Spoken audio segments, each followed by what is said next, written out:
Dis merci Saint-Esprit. Bon, on va commencer l'enseignement de ce soir. Alors j'ai eu à cœur de vous parler de cet enseignement particulier, puisque de manière générale, vous le savez avec moi, nous disons toujours l'onction prophétique est là, l'apôtre là a une forte onction prophétique. Moi je ne suis pas prophète, mais j'ai une grande onction prophétique. Alors c'est bien d'utiliser certaines expressions prophétiques, mais c'est encore mieux d'en connaître le vrai sens. Et je crois qu'il n'y a pas mieux qu'un prophète pour enseigner le prophétique. Et j'aimerais vraiment vous conseiller, je suis vraiment content comment nos frères apôtres actuellement nous ouvrent la voie pour qu'on enseigne le prophétique. C'est très important parce qu'il y a des choses, il n'y a qu'un prophète qui peut t'expliquer ça. Un pasteur peut le faire, un docteur peut le faire, mais un homme du domaine peut mieux le faire parce qu'il n'en a pas que la théorie, il en a aussi la pratique et le côté expérimental. La Bible déclare, en ce qui concerne les prophètes, que 2 ou 3 prophétisent et que les autres jugent. Veuillez vous asseoir s'il vous plaît. Que 2 ou 3 prophétisent et que les autres jugent. Et que les autres, généralement, prophète Sostène, on croit que les autres là, ce sont tous les membres de l'église qui doivent juger. Et pourtant, ce n'est pas ça. On dit en ce qui concerne les prophètes, que 2 ou 3 prophétisent. Donc parmi les prophètes, que 2 ou 3 prophétisent et que les autres là, ce n'est pas les fidèles de l'église. Les autres là, c'est les autres prophètes qui n'ont pas prophétisé, pas encore, ou bien qui viennent de prophétiser. Ils sont assis et eux seuls peuvent juger ce que dit un prophète. En matière de juger les prophéties que les prophètes donnent, les enseignements des prophètes, les pratiques des prophètes, il n'y a pas mieux qu'un prophète pour expliquer cela. Pour tous les chrétiens, 1 Jean 4 verset 1 dit éprouvez les esprits. Ça c'est pour tous les chrétiens, pour savoir ceux qui sont de Dieu et qui ne le sont pas. Mais en ce qui concerne le domaine des prophètes, en tout cas, il y a beaucoup de choses dans le monde prophétique. Il faut vraiment la lucidité et la finesse d'un prophète pour comprendre et expliquer cela. Alors, je vous enseigne ce soir et demain sur comprendre l'onction prophétique. Je voudrais vous donner ce soir quelques définitions. Que veut dire l'onction prophétique? Dis à ton voisin, ce soir, je veux l'onction prophétique dans ma vie et dans mon ministère. Change de voisin, dis voisin. Ce soir, je serai le meilleur voisin de ta soirée. À mes côtés, tu seras connecté. À mes côtés, tu es branché. À mes côtés, tu es ciblé. À mes côtés, tu es prophétisable. Sois calme. Je suis là et je t'assure une bonne soirée dans cette masterclass. Voilà, je t'acclame. Acclame ton voisin.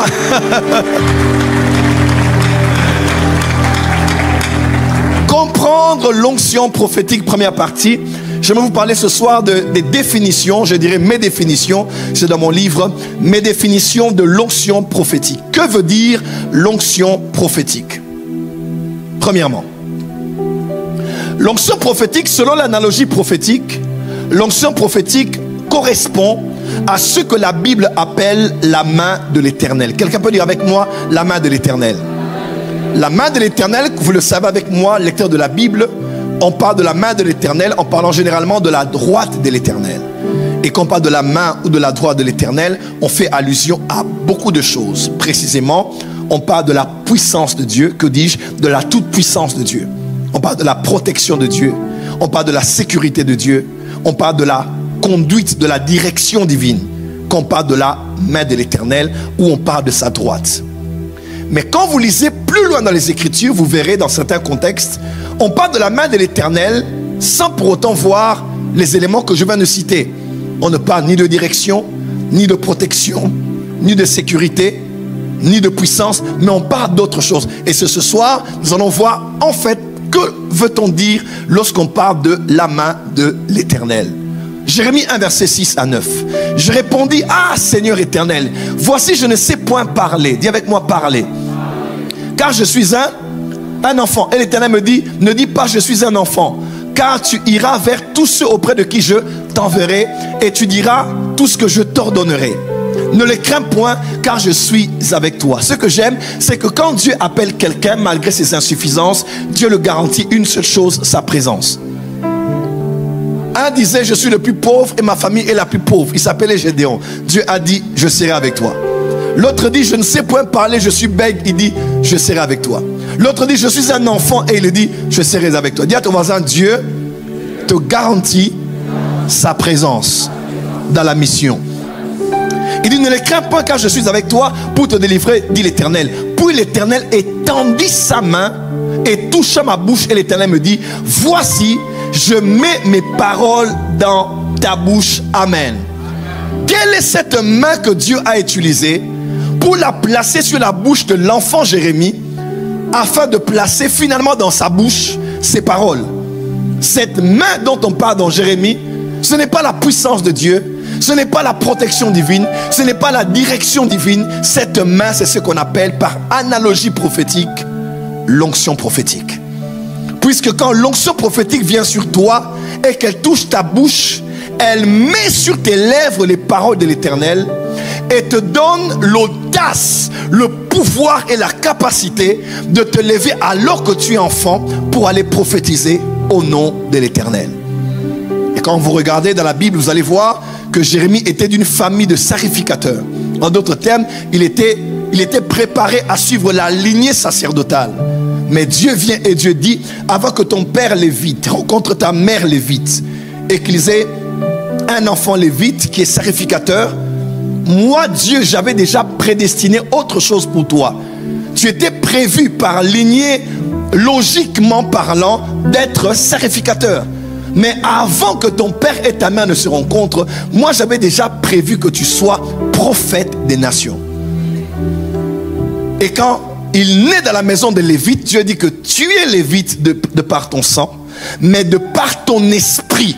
Ton esprit n'est pas configuré au sacerdotal, mais ton esprit est configuré au prophétique. Vous allez voir même quelque part, il dit, lève-toi et prophétise contre les prêtres. Prophétise contre les sacrificateurs. J'imagine la famille de Lévi disait, c'est quoi encore avec ce jeune homme? Il était un des nôtres ici. N'est-ce pas le fils de tel prêtre? N'est-ce pas sa mère? Et aussi une des nôtres. Avec quel courage, quel culot peut-il se lever et parler contre nous au nom de l'Éternel? Être prophète, c'est bien, parce que les gens croient que ça fait bon chic, bon genre. Mais être prophète, c'est un risque. Parce que quand tu dois parler, non pas pour, mais contre certaines personnes, il faut être sûr que tu as des épaules et que tu as la carrure, la stature pour résister face à ceux qui vont te tenir tête. Mais Dieu te dit, je serai avec toi. Dis à ton voisin, Dieu dit, je serai avec toi. Alors, quelle était cette main qui est venue sur la bouche de Jérémie pour lui donner les paroles de l'Éternel? C'est ce qu'on appelle l'onction prophétique. Même plus loin, 2 Rois chapitre 3, vous le voyez ici au-dessus. 3 rois se mettent ensemble. Le roi d'Édom, le roi Akab et le roi Josaphat. Josaphat, le roi du Rome du Sud, de Juda. Le roi du Rome du Nord, Akab, un des plus mauvais rois que Israël n'ait connu. Et le roi d'Édom, ils se mettent ensemble et ils vont pour attaquer un des rois. Ils se préparent et ils vont en guerre. Chemin faisant, plus d'eau à boire. Les animaux ainsi que eux manquaient de quoi boire. Qui a déjà lu ce verset? Et ils se disent, mais n'y a-t-il pas ici un prophète auprès de qui on peut aller consulter Dieu? Et Josaphat dit, moi je connais quelqu'un ici. Il s'appelle Élisée. Il est le fils spirituel, je fais un commentaire, du prophète Élie. Et Akab le connaissait. Et quand on cherche Élisée, Élisée vient.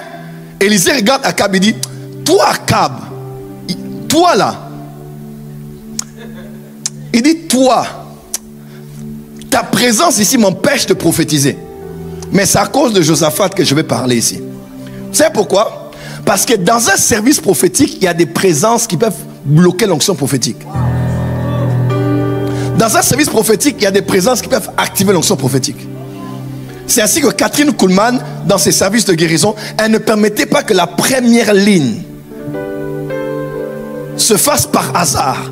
On devait mettre des personnes sensibles à l'esprit pour qu'en étant debout, les premiers contacts qu'elle aurait seraient des personnes connectées, sensibles, debout, main levée et assoiffées.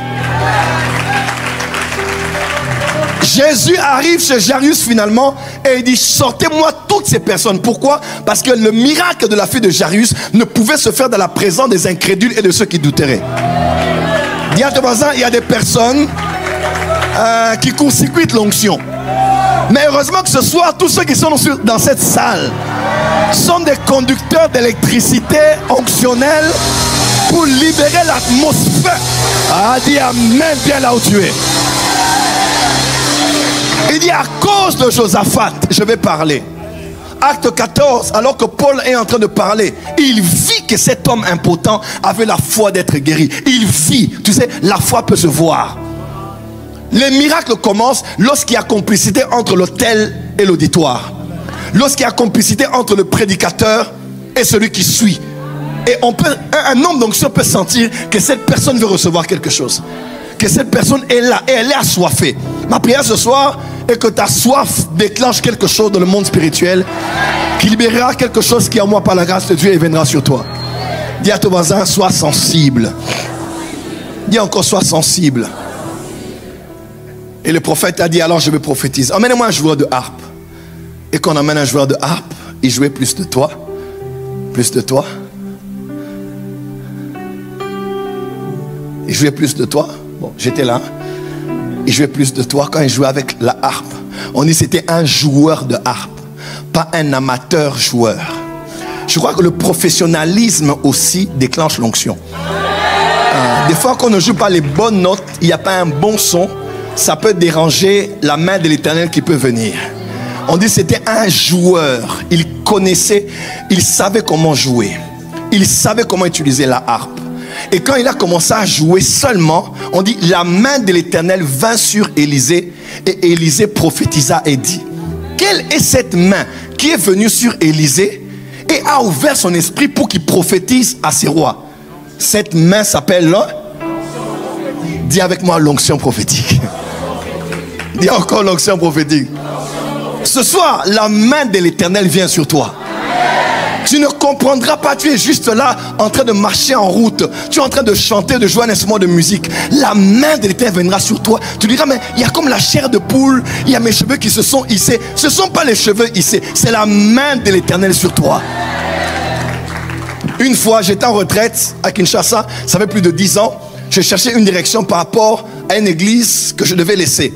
C'est l'église qui m'avait mis au monde dans la foi, chez mes parents dans la foi. Et je devais prendre une autre direction.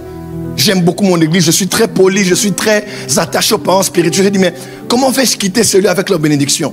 Je vais en retraite, je pleure, je dis, Seigneur, j'aime cette église, je ne suis pas prêt à quitter cette église. Mais Dieu m'a dit, tu vas aller parler à tes parents qui te bénissent et te libèrent. J'avais mal dans mon cœur. Et je vais en retraite pour aller prier. Et une sœur est venue avec deux autres de mes amis. Elle est venue le soir, elle travaille dans une société de télécommunications qu'on appelle chez nous au Congo Vodacom. Vodacom, c'est en Afrique du Sud, il y en a aussi au Congo. Elle vient, elle entre dans la pièce, et quand elle me voit, quand je la vois, j'entends un cantique. Ta main, esprit, ta main sur nous, ta main, esprit, en ce lieu. En ce lieu, voilà. Ta main, esprit, ta main, sur nous. Ta main, esprit, en ce lieu. 1, 2, 3, 4, go. Voilà, c'est ça. Ta main sur nous. Ta main, esprit, en ce lieu, en ce lieu. Voilà. Sur nous, ta main, esprit, en ce lieu. Comme Élisée, Saint-Esprit, prophétisant au son de l'harpe, je demande ta main sur moi pour prophétiser. Comme Ézéchiel, Esprit, ta main sur moi, ta main, Esprit, en ce lieu, comment? En ce lieu, ta main, Esprit, ta main sur nous. Ta main, Esprit. En ce lieu. Oh oui, en ce lieu.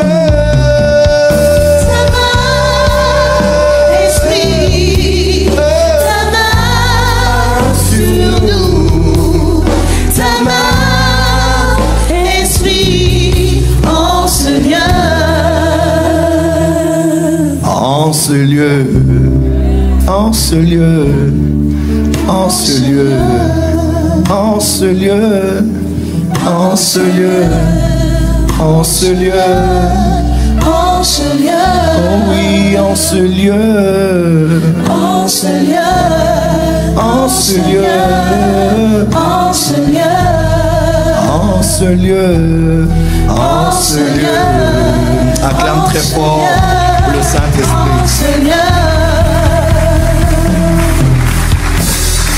La sœur entrait, je voyais la main sur elle. Elle m'a dit ainsi, par l'Éternel, Dieu t'a attiré dans cette retraite pour te parler. Homme de Dieu, Dieu me dit qu'il t'attire en retraite en Grèce.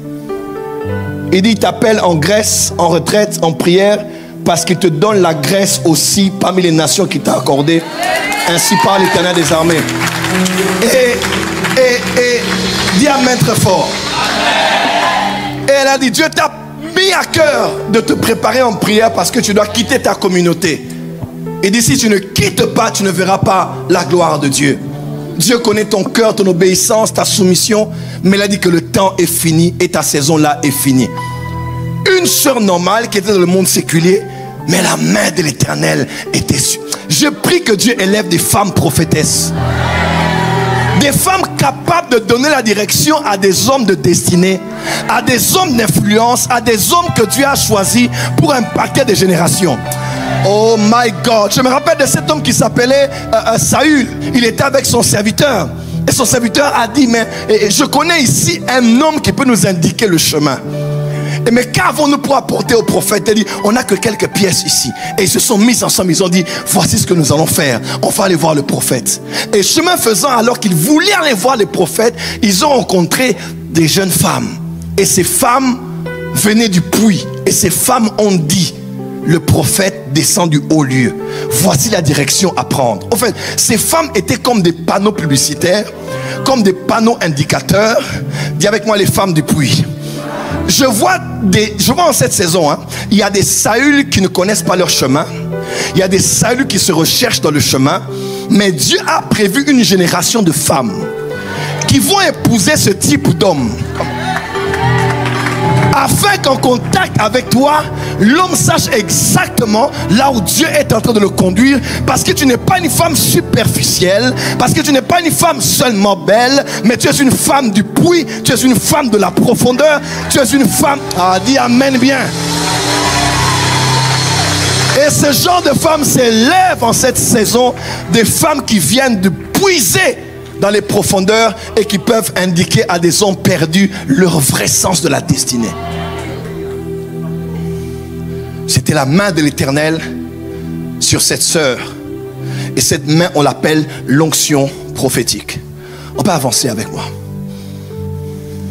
Ézéchiel 8, verset 1 à 4, il est écrit: la 6e année, le 5e jour du 6e mois, comme j'étais assis dans ma maison, dis avec moi, à la maison, et que les anciens de Juda étaient assis devant moi, donc ils étaient certainement soit en train de parler, de manger, un jour ordinaire, on reçoit les invités à la maison, on est là, sa femme n'était pas encore morte, sa femme était là à la maison, n'est-ce pas? La femme d'Ézéchiel est morte plus tard. Ézéchiel était encore avec sa femme, un jour ordinaire, les anciens sont venus, ils parlaient avec le prophète, et puis du coup, pouf, la main du Seigneur l'Éternel tomba sur moi. J'aime les expériences qui viennent sans pour autant prévenir. Un jour, tu es dans un supermarché comme ça, tu avances, et puis pouf, la main du Seigneur vient sur toi.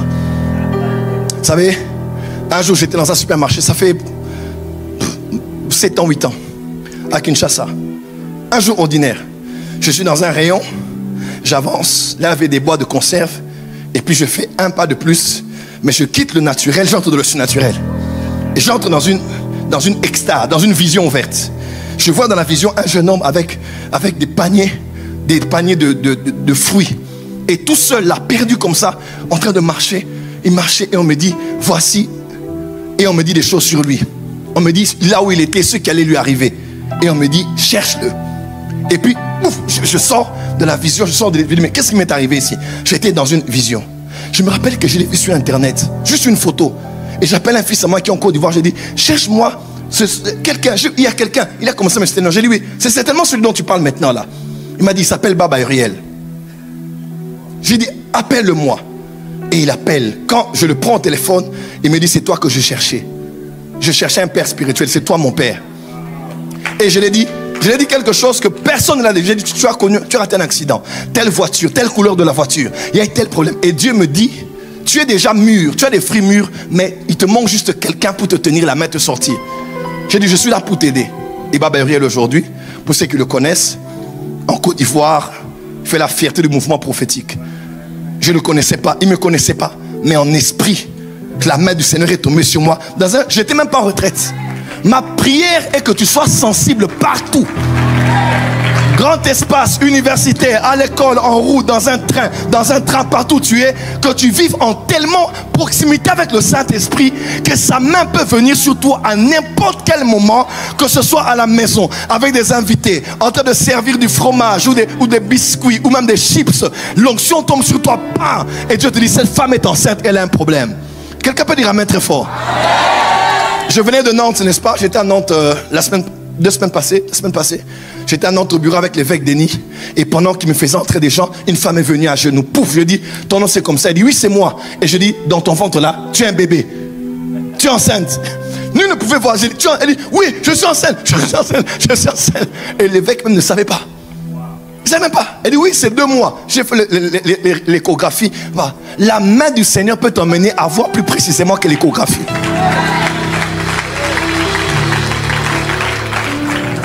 Tiens avec moi la main. J'étais avec maman dernièrement, ça fait peut-être 2 semaines, 3 semaines. On était sur le lit durant la journée comme ça en train de dormir. Et moi j'ai des micro-sommeils. Donc des fois je fais... Et je dors et puis pouf, je pars. Et je me réveille, je dis, l'Égypte a gagné. L'Égypte a gagné. Puis je dis, oh, l'Égypte, l'Éthiopie. C'est l'Éthiopie ou l'Égypte? Maintenant elle est à côté, elle me regarde, mais oh, le prophète là c'est quoi? Oui, elle vient avec ça tous les jours. J'ai dit, oh, l'Égypte a gagné. J'ai dit, Éthiopie. J'ai dit, oh, match. Et j'ai pris Google, j'ai tapé Égypte, Éthiopie. J'ai vu, il y avait match vendredi de la semaine qui allait suivre.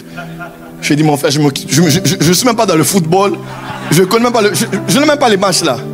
Qualification de la CAN, Coupe du Monde. Je sais même pas, c'est même pas mon intérêt. Puis je me suis dit, mais pourquoi tu m'as révélé ça? Et le vendredi, l'Égypte gagne 2-0. Au fait, on aurait dû parier, hein? Acclame très fort. Il faut monétiser la prophétie. Et vous savez quoi? C'était à l'occasion de rien. Moi, je me suis dit, mon Seigneur, tu m'as révélé ça pour que j'annonce. Ou bien, mais j'ai seulement compris que quand tu vis sous la bonne main de l'Éternel, il peut prendre de ton esprit. Comment? On dit, elle tomba sur moi. Je regardais et voici, c'était comme une figure ayant l'aspect d'un homme. Depuis ses reins en bas, c'était du feu. Et depuis ses reins en haut, c'était quelque chose d'éclatant comme de l'airain poli. Il étendit une forme de main, aïe, et me saisit par les cheveux de la tête, aïe, aïe, aïe.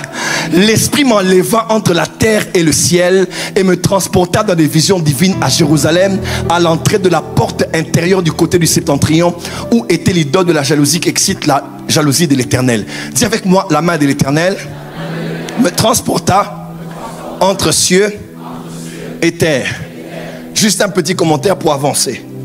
Quand on est prophète, on ne vit pas sur la terre, on ne vit pas dans les cieux, mais on vit entre les cieux et la terre.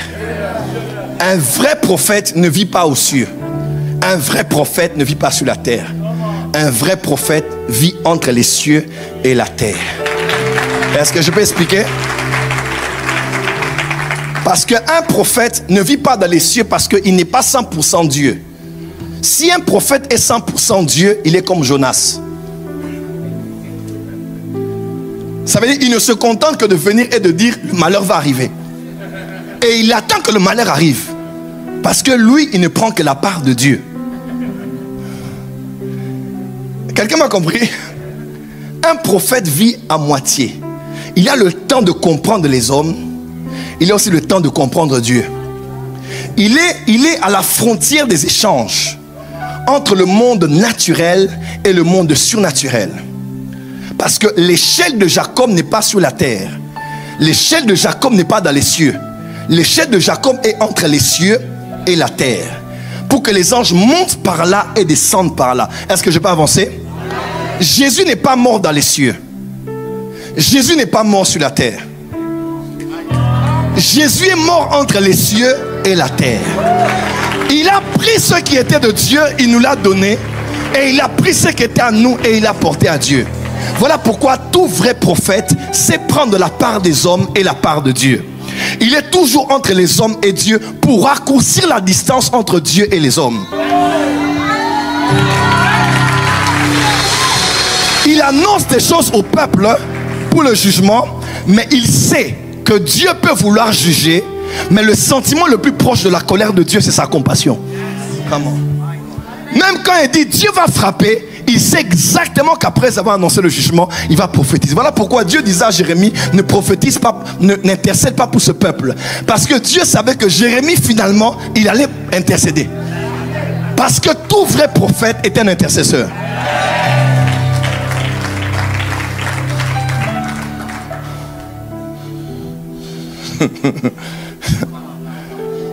Tout vrai prophète est un... Dieu a peur des intercesseurs. Parmi les personnes qui arrêtent Dieu, c'est les intercesseurs. Jérémie 15, verset 1. Il dit, Jérémie, ce peuple-là, je vais les éliminer, mais même si Samuel et Moïse viennent ici, là, jamais je vais les écouter. Je vais tuer ce peuple. Seigneur, Moïse n'est plus, Samuel n'est plus. Pourquoi tu cites le nom de ces deux hommes alors que tu peux frapper Israël? Frappe seulement. C'est un peu comme si le papa est là, il veut frapper ses enfants. Il dit, vous serez punis aujourd'hui. Même si votre maman vient. Vous avez compris? Même si votre maman vient, parce qu'il sait que son point faible, c'est sa femme. Si sa femme dit chou, bébé, mon lapin, mon amour, mon doudou, mon gnéné, papa peut se calmer. Dieu savait que quand il veut frapper, quand Moïse se lève, il va se repentir. Dieu se repentit du mal qu'il voulait faire à Israël. Parce qu'un vrai prophète, il sait dire les paroles de l'Éternel, mais il sait prendre la part des hommes. Voilà pourquoi le plus grand intercesseur est à la droite du Père. Et ce n'est pas Jésus, Dieu. À la droite du Père, ce n'est pas Jésus, Dieu. Paul dit, il y a un seul Dieu. Et il y a un seul médiateur entre Dieu et les hommes, Jésus-Christ, homme. Pourquoi Paul dit homme? Parce que celui qui est à la droite du Père n'est pas Dieu. Celui qui est à la droite du Père, il est Dieu, mais il joue l'office de l'homme. Parce qu'il est homme pour nous comprendre les hommes sur la terre, afin d'intercéder pour nous auprès de Dieu. Voilà pourquoi un vrai prophète n'est pas juste là, chablablabla, chablablabla. Un vrai prophète a compassion. Un vrai prophète, il est un homme. Il est un homme. Il sait ce que ça fait que d'être faible. Il sait ce que ça fait que d'être tenté. Il sait ce que ça fait que de déprimer avec son foyer. Il sait ce que ça fait que d'être fatigué dans le ministère. Il n'est pas un Superman, c'est un homme. Dis à ton voisin, c'est vrai tu es spirituel, mais s'il te plaît, nous sommes des hommes. Alléluia. Tu ne peux pas être intercédé pour les hommes correctement si tu n'agis pas comme un homme. Mais si tu es toujours en train de juger les gens, tu ne seras jamais un vrai prophète. Parce que les vrais prophètes ont compassion des hommes comme Dieu a compassion d'eux.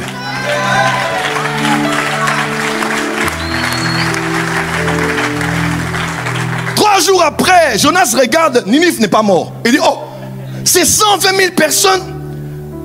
Ninive, la capitale de la Syrie. Un pays méchant, mauvais, connu dans l'histoire antique. Comment ce peuple, ceux que j'ai prophétisés, ne sont pas morts? Je voulais même fuir à Ninive, à Tarsis. Par un gros poisson, Dieu m'a ramené ici. Maintenant, j'annonce le jugement, il ne meurt pas. Jonas est contrarié. Il dit, il va mourir. J'ai annoncé le jugement, ils ne sont pas morts comment? Puis pas. Dieu dit d'accord. Il faisait chaud. Il croyait qu'il allait mourir. Et Dieu fait pousser une plante. Une plante qui le couvre. Et il dit, waouh, chouette, enfin. Je suis à l'ombre. Et il dit, waouh. Et il était bien. Et à un moment donné, un ver, c'est ça, est venu là et a rongé son arbre, son arbuste. Il a rongé son ricin. Et le soleil l'a frappé au point qu'il voulait mourir. Il a dit, Maurice, Maurice.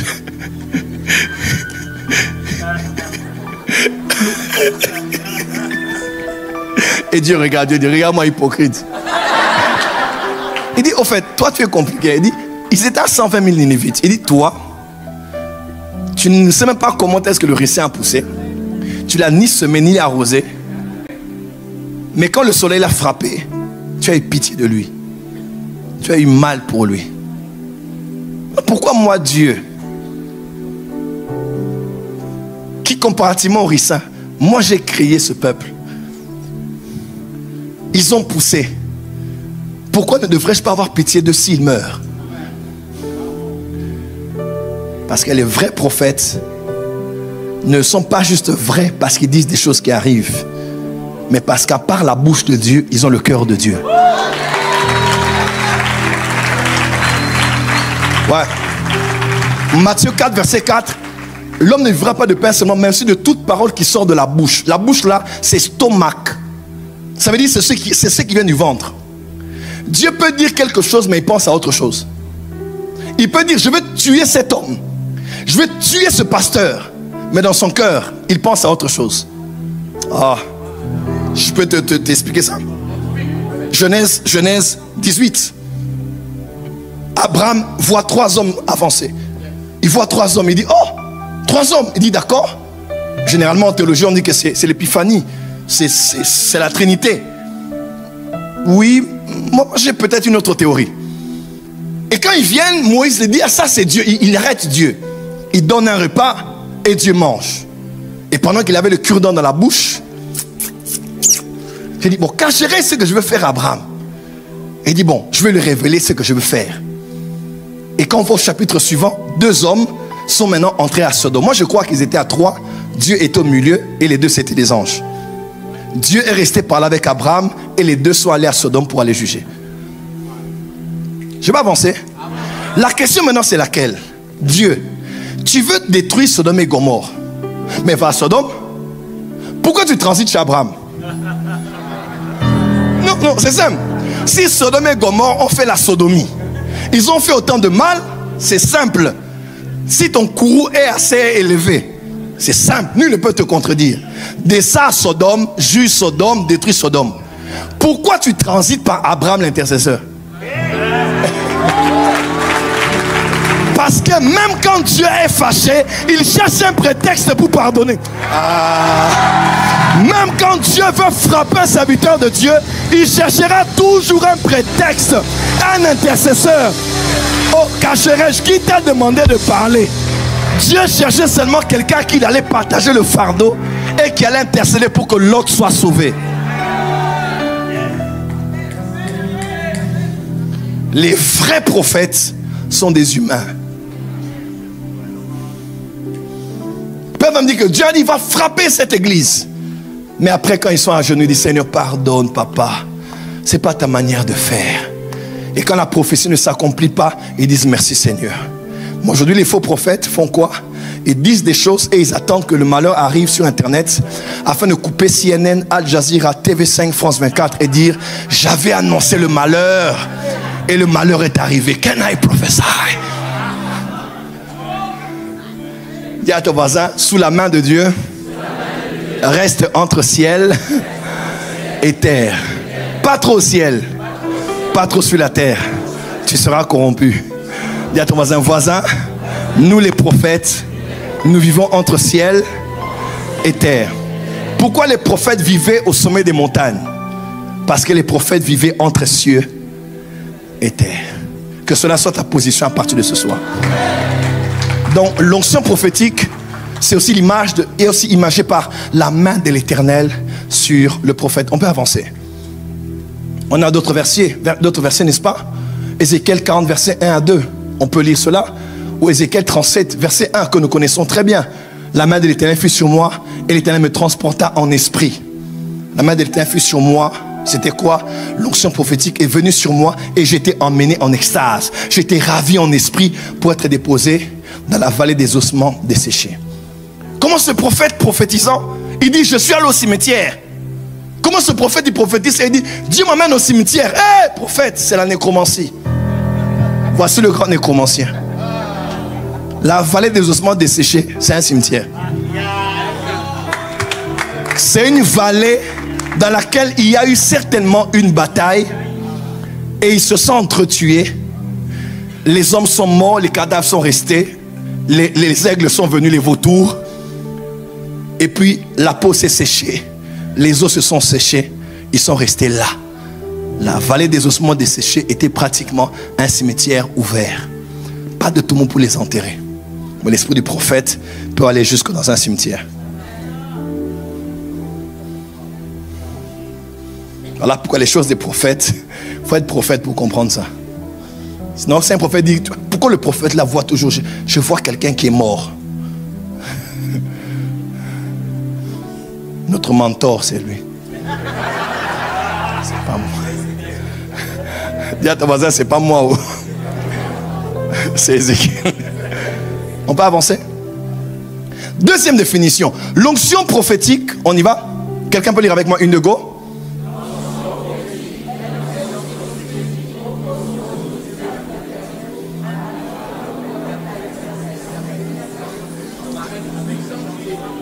Amen. Que veut dire l'onction prophétique? L'onction prophétique, c'est aussi l'onction qui repose sur le ministère du prophète. Luc 4, verset 18 dit: l'Esprit du Seigneur est sur moi car il m'a oint pour. Il m'a donné l'onction pour. L'onction, c'est l'onction. Pour, c'est la fonction. En d'autres termes, avant de recevoir l'onction, tu dois découvrir la fonction. N'est-ce pas? Parce qu'une onction qui vient sans avoir déterminé quelle en est la fonction, finira par t'amener en prison. Ou par t'apporter des frustrations. Ainsi, je te donne un conseil. Avant de vouloir une onction, tu dois connaître quelle est la fonction de cette onction. Parce que l'onction n'est pas donnée pour jouer, blaguer, faire des spectacles. L'onction est donnée pour te rendre habile à une tâche divine à laquelle tu as été assigné. Et quand on dit que l'onction du prophète, c'est l'onction prophétique, ça veut dire que l'apôtre a l'onction apostolique, le docteur l'onction doctorale, l'évangéliste l'onction évangélique, le pasteur l'onction pastorale, et le prophète a, pour son office de prophète, l'onction que le prophète a, c'est ce qu'on appelle l'onction prophétique. Dis amen très fort. Verset. Ce soir, j'ai beaucoup enseigné. 2 Corinthiens 3, verset 5. Nous ne pensons pas que nous sommes capables de faire quoi que ce soit, quelque chose tout seul, mais c'est Dieu qui nous a rendus capables de faire ce que nous faisons. Dans ce qu'on fait là, c'est pas par notre... On sait ce qu'on doit faire, mais on ne peut pas le faire avec notre capacité. Le sujet ici n'est pas de faire. Le sujet c'est la capacité pour faire. N'est-ce pas? Celui qui nous a rendus capables d'être les serviteurs d'une alliance nouvelle, cette alliance ne dépend pas de la loi écrite, mais de l'Esprit Saint. Autre version. On avance. Passez. Ok. Deuxième. Ok. On va rester là. Deuxième. Reculer. D'accord. Dis à ton voisin la capacité. L'onction prophétique, symbolisée analogiquement par la main de l'Éternel dans les Écritures. L'onction prophétique, première définition, en tout cas la définition, c'est l'onction qui repose sur le ministère de prophète. Celui qui a un don de prophétie prophétise parce qu'il est rempli de l'esprit. Mais celui qui est prophète prophétise parce qu'il est oint dans l'office de prophète. C'est deux dimensions différentes. l'onction prophétique, c'est l'onction, c'est le revêtement, c'est le manteau que le prophète a. Comme le don de prophétie est circonstanciel en manifestation, mais que le prophète l'est en permanence, l'onction prophétique est alors en permanence sur le prophète. Donc le prophète n'est pas prophète que sur la chair. Le prophète peut être prophète avec un short. Il peut être prophète devant Netflix. Il peut être prophète devant Apple TV. Mais il est toujours prophète. Tu peux appeler en ce moment-là, tu as un cancer, il prie pour toi et tu es guéri. Dis amen très fort. Dis amen très fort. Voilà pourquoi ceux qui vivent et travaillent avec les prophètes doivent apprendre le protocole du prophète. Un prophète n'est pas un homme ordinaire. Je dis la vérité. Dans les 5 ministères, le ministère prophétique est un ministère particulier.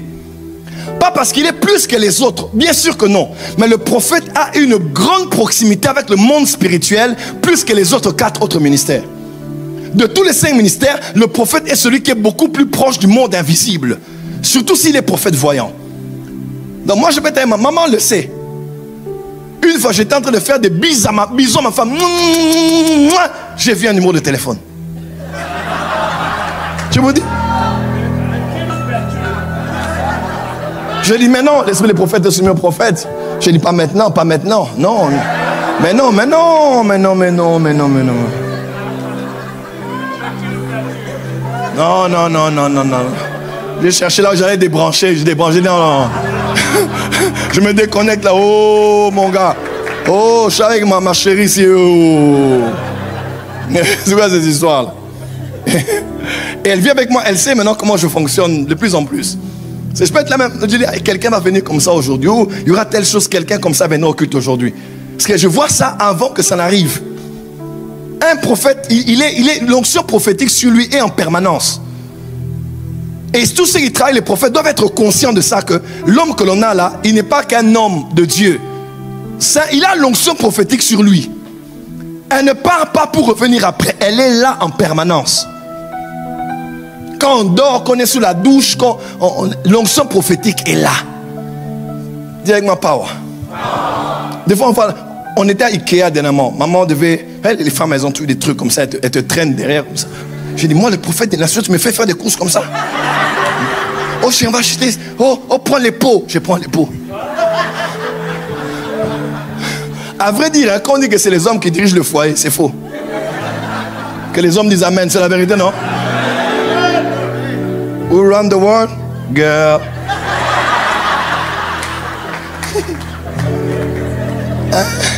De tout prophète que j'étais allé, on y va. On est là, Ikea, là-bas. Donc, je n'étais même pas, chérie, je t'aime, mais vraiment, j'étais fatigué ce jour-là. On part là-bas. Oh, c'est beau, c'est chou. Oh, la chaise. Oh, c'est si, pour la véranda. Elle faisait la véranda, en fait, de la maison. Oh, les pelouses, on fera ça. Et quand une femme a quelque chose en tête, même Dieu ne peut rien y faire. Et puis quand on faisait le tour là, j'ai vu quelqu'un, paf, j'ai reçu le nom de la personne. Et j'ai vu ses problèmes. J'ai dit, je gère comment ici là? J'ai dit, chaque chose, c'est le temps de ma chérie. Bye oh. Acclame très fort là où tu es. Voilà pourquoi je crois qu'autant que les prophètes doivent trouver l'équilibre pour être heureux dans leur foyer, autant que les femmes des prophètes, en fait, on ne naît pas femme d'un homme de Dieu. Excusez-moi, on ne devient pas la femme d'un homme de Dieu. On le naît. Si tu n'es pas né avec ça là, tu ne pourras pas supporter. Un prophète, comme le prophète nous disait tout à l'heure là, pendant Covid, il dit allez, on va, acheter ou vendre. On va vendre là où on a acheté. Entends-moi, tu diras c'est pas possible chérie, mais il faut budgétiser, planifier. Mais quand un prophète dit j'ai entendu Dieu, il a entendu Dieu. Il y a avec moi la main. On peut avancer? J'ai beaucoup d'anecdotes comme ça, ne t'en fais pas. On a toute la soirée. Troisième définition. L'onction prophétique est aussi par définition la présence en exercice de l'ange des prophètes. Première définition. L'onction, par analogie, est la main de l'Éternel. Deuxième définition. L'onction prophétique, c'est vraiment l'onction qui assure le ministère du prophète. Troisièmement, l'onction prophétique, c'est la présence de l'ange des prophètes en exercice avec le prophète. Pourquoi? Parce que par définition, l'onction, ce n'est pas seulement une puissance naturelle que Dieu donne pour que quelqu'un accomplisse les desseins de Dieu. L'onction, par définition, c'est aussi les anges de ta mission avec toi. Tu n'as pas compris. Quand on parle de l'onction, ce n'est pas une huile surnaturelle là que Dieu déverse sur toi. Ça, c'est une image métaphorique, une analogie. Mais quand on dit que Dieu te donne l'onction prophétique, en fait, l'onction prophétique, l'onction là, c'est la présence des anges, des prophètes avec toi. Je peux expliquer quelque chose? Matthieu 4, Luc 4 disent presque la même chose. Quand Jésus est face au diable lors de la tentation du désert, un évangéliste, un évangile, il dit, quand Satan s'en alla, les anges vinrent et le servirent. Matthieu 4. Luc chapitre 4, il dit, lorsque Satan s'en alla, Jésus sortit, Luc 4 verset 14, il sortit du désert revêtu de la puissance de l'esprit. Oh. Là où Matthieu a parlé des anges qui étaient venus, Luc a parlé de la puissance qu'il avait revêtue. Parce que la puissance avec laquelle il était parti et qui avait déclenché la renommée, c'est en fait la présence des anges avec lui. En fait, l'onction, ce sont les anges. Quand on dit Dieu te donne l'onction financière, il te donne les anges qui vont te donner la compréhension des finances, les anges qui débloquent les bourses, qui débloquent les richesses de la mer, de la Seine. Tu n'as pas dit amen là où tu es. Quand on dit Dieu te donne l'onction doctorale, ce sont des anges vraiment qui sont là. Quand tu ouvres la Bible, tu comprends la Bible comme personne ne la comprend. Parce que l'onction, ce sont les anges.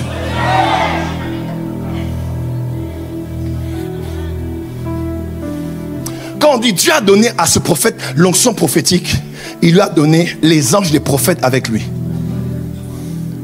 Parce que ce sont les anges là qui permettent aux prophètes de voir. On a vu ça ici, non? D'entendre, de parler, de comprendre. C'est quoi? Non, on peut dire que c'est l'onction. Mais de manière interchangeable, c'est aussi la présence des anges. Oui. Oui. Apocalypse. Apocalypse 22, verset 8 à 10. C'est moi, Jean, qui ai entendu et vu ces choses. Quand j'ai entendu et vu, je tombais aux pieds de l'ange qui me les montrait pour l'adorer. Qui montrait ces choses à Jean? Qui a montré les choses qui étaient, qui sont et qui viennent? Qui a montré à Jean la vision des 7 églises? L'adoration au ciel, les 7 sceaux, les 7 trompettes, les 7 coupes, la Babylone la grande, la Nouvelle Jérusalem, le trône blanc, le lac de feu. Qui a montré? Oh, la francophonie a un problème. Des fois maintenant quand on parle trop des anges, ne dites pas les anges, dites seulement c'est Dieu. On ne fait pas le culte des anges ici. Mais la Bible est précise. Surtout quand vous lisez Luc. Luc était un médecin.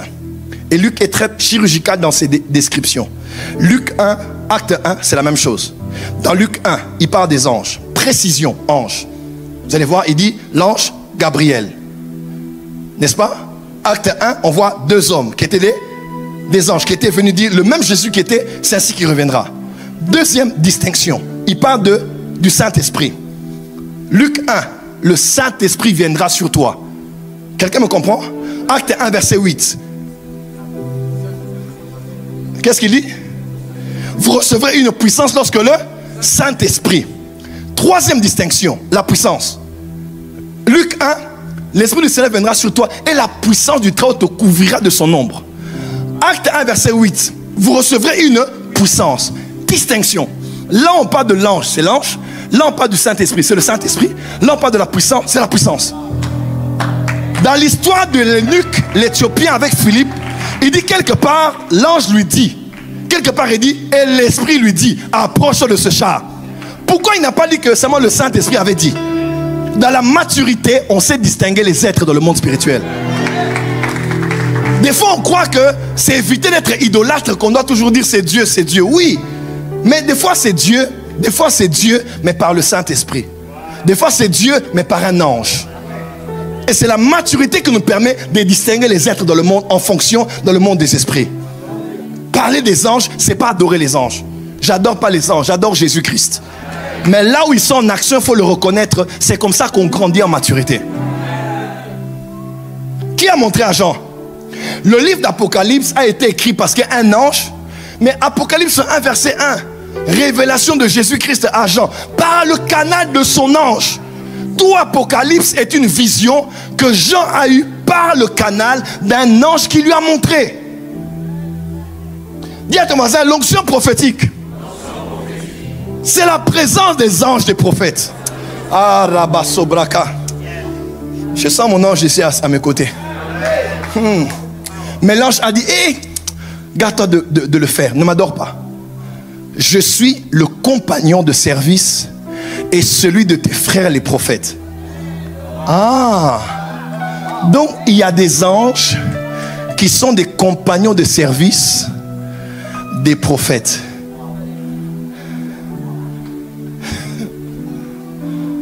Donc il y a les anges des prophètes.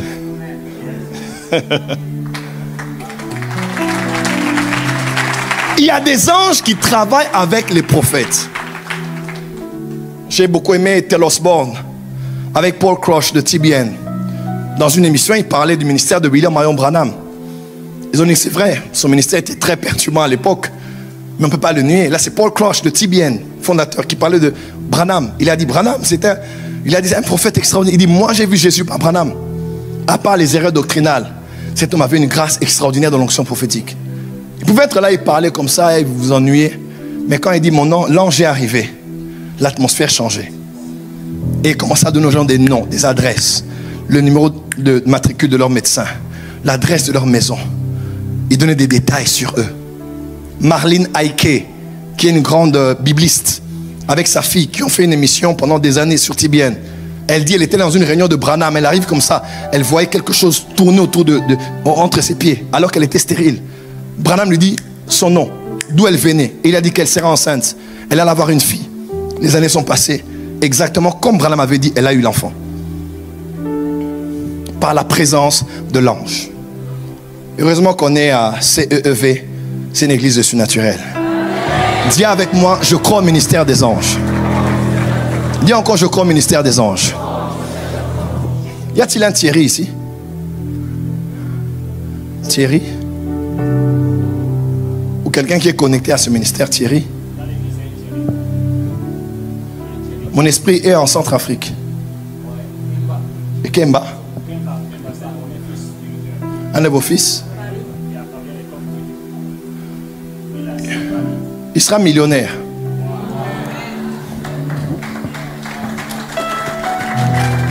Laetitia? Laetitia, c'est sa femme. Sa femme? Ouais. Oui, Laetitia, c'est sa femme. Il sera millionnaire. Il est centrafricain. Ouais. Il est centrafricain, sa femme aussi. Hey, pourquoi sa femme joue un lien avec le Bénin? Je couvre ça. Cet homme-là sera millionnaire. Amen. Cet homme-là, il sera millionnaire. Garde-le. Il porte des lunettes. Oui. Il aime bien s'habiller. Oh, un Parce que je sapologue. vois vraiment comme quelqu'un qui est un Congolais, mais c'est pas un Congolais au fait. C'est un Congolais raté. C'est un grand sapologue. Avance, prophète. Parce qu'il t'a été fidèle. Et il est prêt à s'investir maintenant dans la branche de Paris, c'est ça? Effectivement. Dieu va le rendre riche. Amen. Parmi les grandes charges de l'église de Paris, cet homme va pouvoir. Amen. Parce que Dieu a décidé dans le prochain gouvernement. Parce que je vois Bangui un changement se faire. Mais je vois la tête, on dirait la tête rester la même. Mais il y a des futurs qui sont en train de se battre. Come on. Ça va dépendre de beaucoup de choses. Mais je vois des changements se faire à Bangui. Cet homme-là va rentrer aussi travailler dans son pays. Jesus. Et il va être un grand financier au point d'emmener votre église à Bangui.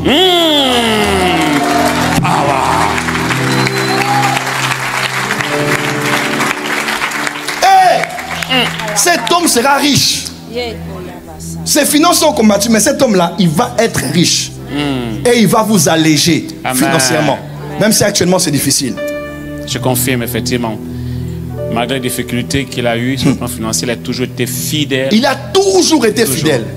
Hé, Thierry, Ikamba. Thierry Kemba. Kemba, là où tu es, écoute la voix du prophète. Parce que tu as été fidèle à cette commission. Parce que pendant que je parle là, je vois vous, Thierry. Et je vois le drapeau de la Centrafrique. Et je vois un lien avec ici, mais il n'est pas dans la salle. Dieu dit, il va l'enrichir à l'extrême. Amen. Il va être millionnaire en euros, en dollars. Et le monde sera choqué de voir ce que Dieu fera avec lui. Amen. Il a double faveur sur lui. Amen. Il a double faveur. Il a double faveur.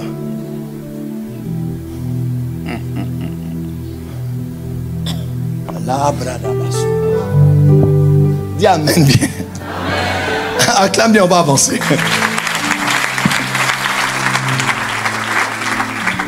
Hey, troisième point, vous allez où comme ça?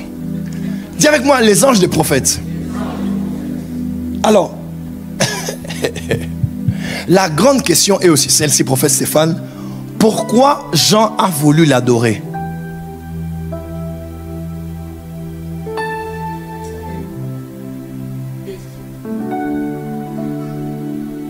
Jean, le disciple que Jésus aimait le plus, posait sa tête sur la poitrine du maître. Il connaissait le maître physiquement. Il a connu de la gloire, déjà dans Matthieu 17, transfiguration. Pierre même en fait un témoignage dans 2 Pierre, n'est-ce pas? Et dans Acte 1, Apocalypse 1, il voit encore Jésus dans la gloire. Alors pourquoi il peut vouloir traiter l'ange comme il traite Jésus? Pourquoi il a voulu adorer l'ange? Question. Je peux vous répondre? Je peux répondre? Parce que l'ange ressemblait à Jésus.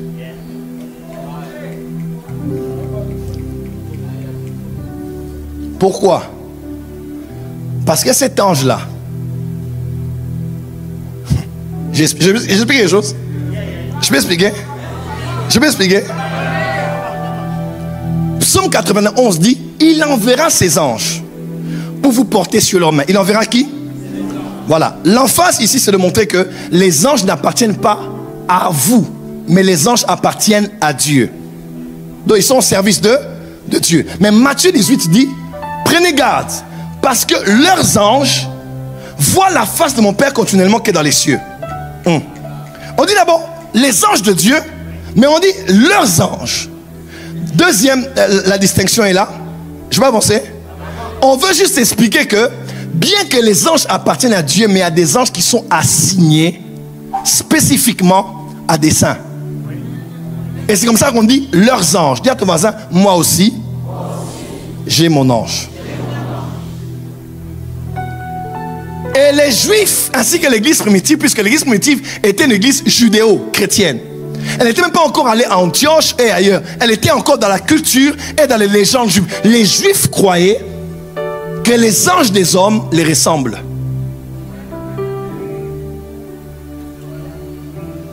Acte 12, pendant qu'ils sont en train de prier pour que Pierre sorte de prison, Pierre sort réellement de prison. Pierre arrive devant la porte, il frappe à la porte, il dit ouvrez-moi. Ils ouvrent la porte, il dit non. Il ferme la porte. Il dit ce n'est pas Pierre. C'est...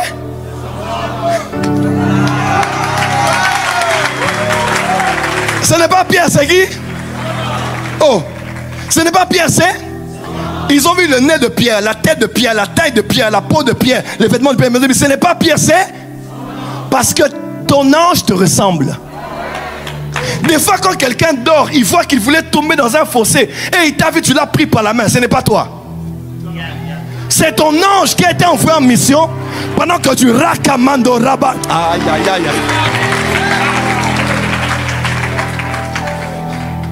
aïe. Une fois, j'ai déjà donné ce témoignage, ça fait très longtemps. Je suis au bureau de l'église Philadelphie, Assemblée de Dieu à Kinshasa. Je reçois des gens et puis je baisse ma tête. Je sens l'onction prophétique. Je prie, pouf, mon téléphone sonne. Je regarde le téléphone, numéro inconnu. Je prends le téléphone, je dis, qui est-ce? Allô? C'est le prophète Joël Francis Tatou. J'ai dit, oui, c'est moi. La personne a crié. Ah! Elle a jeté le téléphone. J'ai dit, allô, allô, allô, allô, allô, allô, allô. Et la personne a rappelé après pour dire, prophète, j'étais au coma. Je suis au coma, dans mon état comateux. Je vois un homme ouvrir la porte, il entre dans ma chambre. Et cet homme, c'était toi. Tu entres dans ma chambre, tu me regardes, tu pries pour moi, tu me parles, et puis tu dis d'accord, tu es guéri. Et tu sors, tu veux sortir, tu dis, hé, tiens, prends mon numéro. Et dans le coma, j'ai pris le numéro, Macabradassa.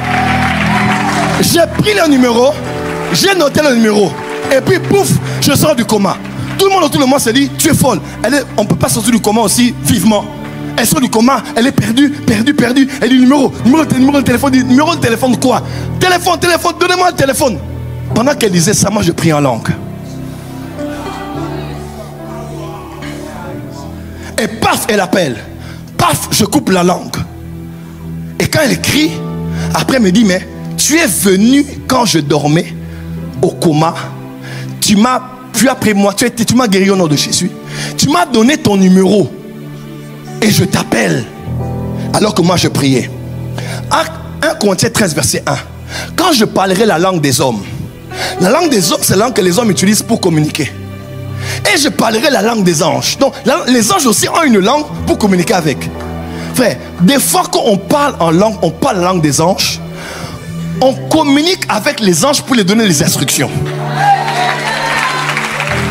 La kemanda rama sopraria ale prakia masovala kete alu paria mandera mase karia mandora bake araka mandora mase a chabrake ramandora barabasa karabarabase. Frère, il y a des mystères qu'on libère en parlant aux anges. Et mon ange est allé en mission.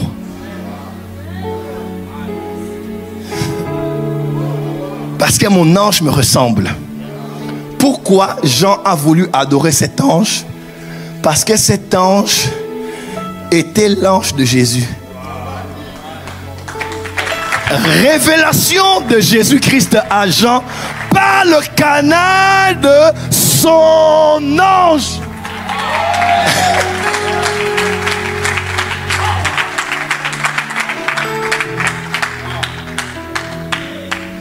Des fois je suis à Kinshasa. Je me retrouve en esprit dans l'église de Paris et je prophétise pour les gens qui sont à Paris. Il y a quelqu'un dans la salle qui s'appelle tel, voilà son numéro de téléphone, mais je suis à Kinshasa. Pourquoi? Parce que mon ange est déjà là-bas. Et il est en train de voir des choses et il me donne des informations. Dis avec moi le surnaturel. Ce soir, je vois le ministère des anges se libérer ici à Bordeaux. Baissez les mains. Qui a déjà rêvé de moi ici? Regardez. Si je donne le micro pour que les gens témoignent, ils vous diront, il y a certains qui ont vu, j'ai prié pour eux, je les ai enseigné la Bible, j'ai prié pour eux, j'ai fait la délivrance. Il y a même des gens qui m'ont vu faire 3 mois avec eux, je les enseigne la Bible. Le monde surnaturel n'a pas de limite. Dis avec moi l'onction prophétique, la présence des anges. Et dans cette église prophétique, il y a des anges, des prophètes ici. Moi, j'ai déjà vu mon ange, clairement comme ça. Il m'a dit, je suis un ange qui travaille auprès de ceux qui prophétisent. Une fois quand je suis là, je vois des noms, je vois des adresses, des détails des gens. C'est l'ange qui me les montre. Et ça, c'est biblique. Dis avec moi, c'est dans la Bible. 4e définition, on y va. Qui est béni ce soir? Qui est béni? Par extension, à ça j'aime. L'onction prophétique et l'onction du prophète qui peut reposer sur un croyant afin de le faire fonctionner comme un prophète pendant un temps sans qu'il ne soit appelé forcément au ministère prophétique. L'onction prophétique, c'est l'onction du prophète.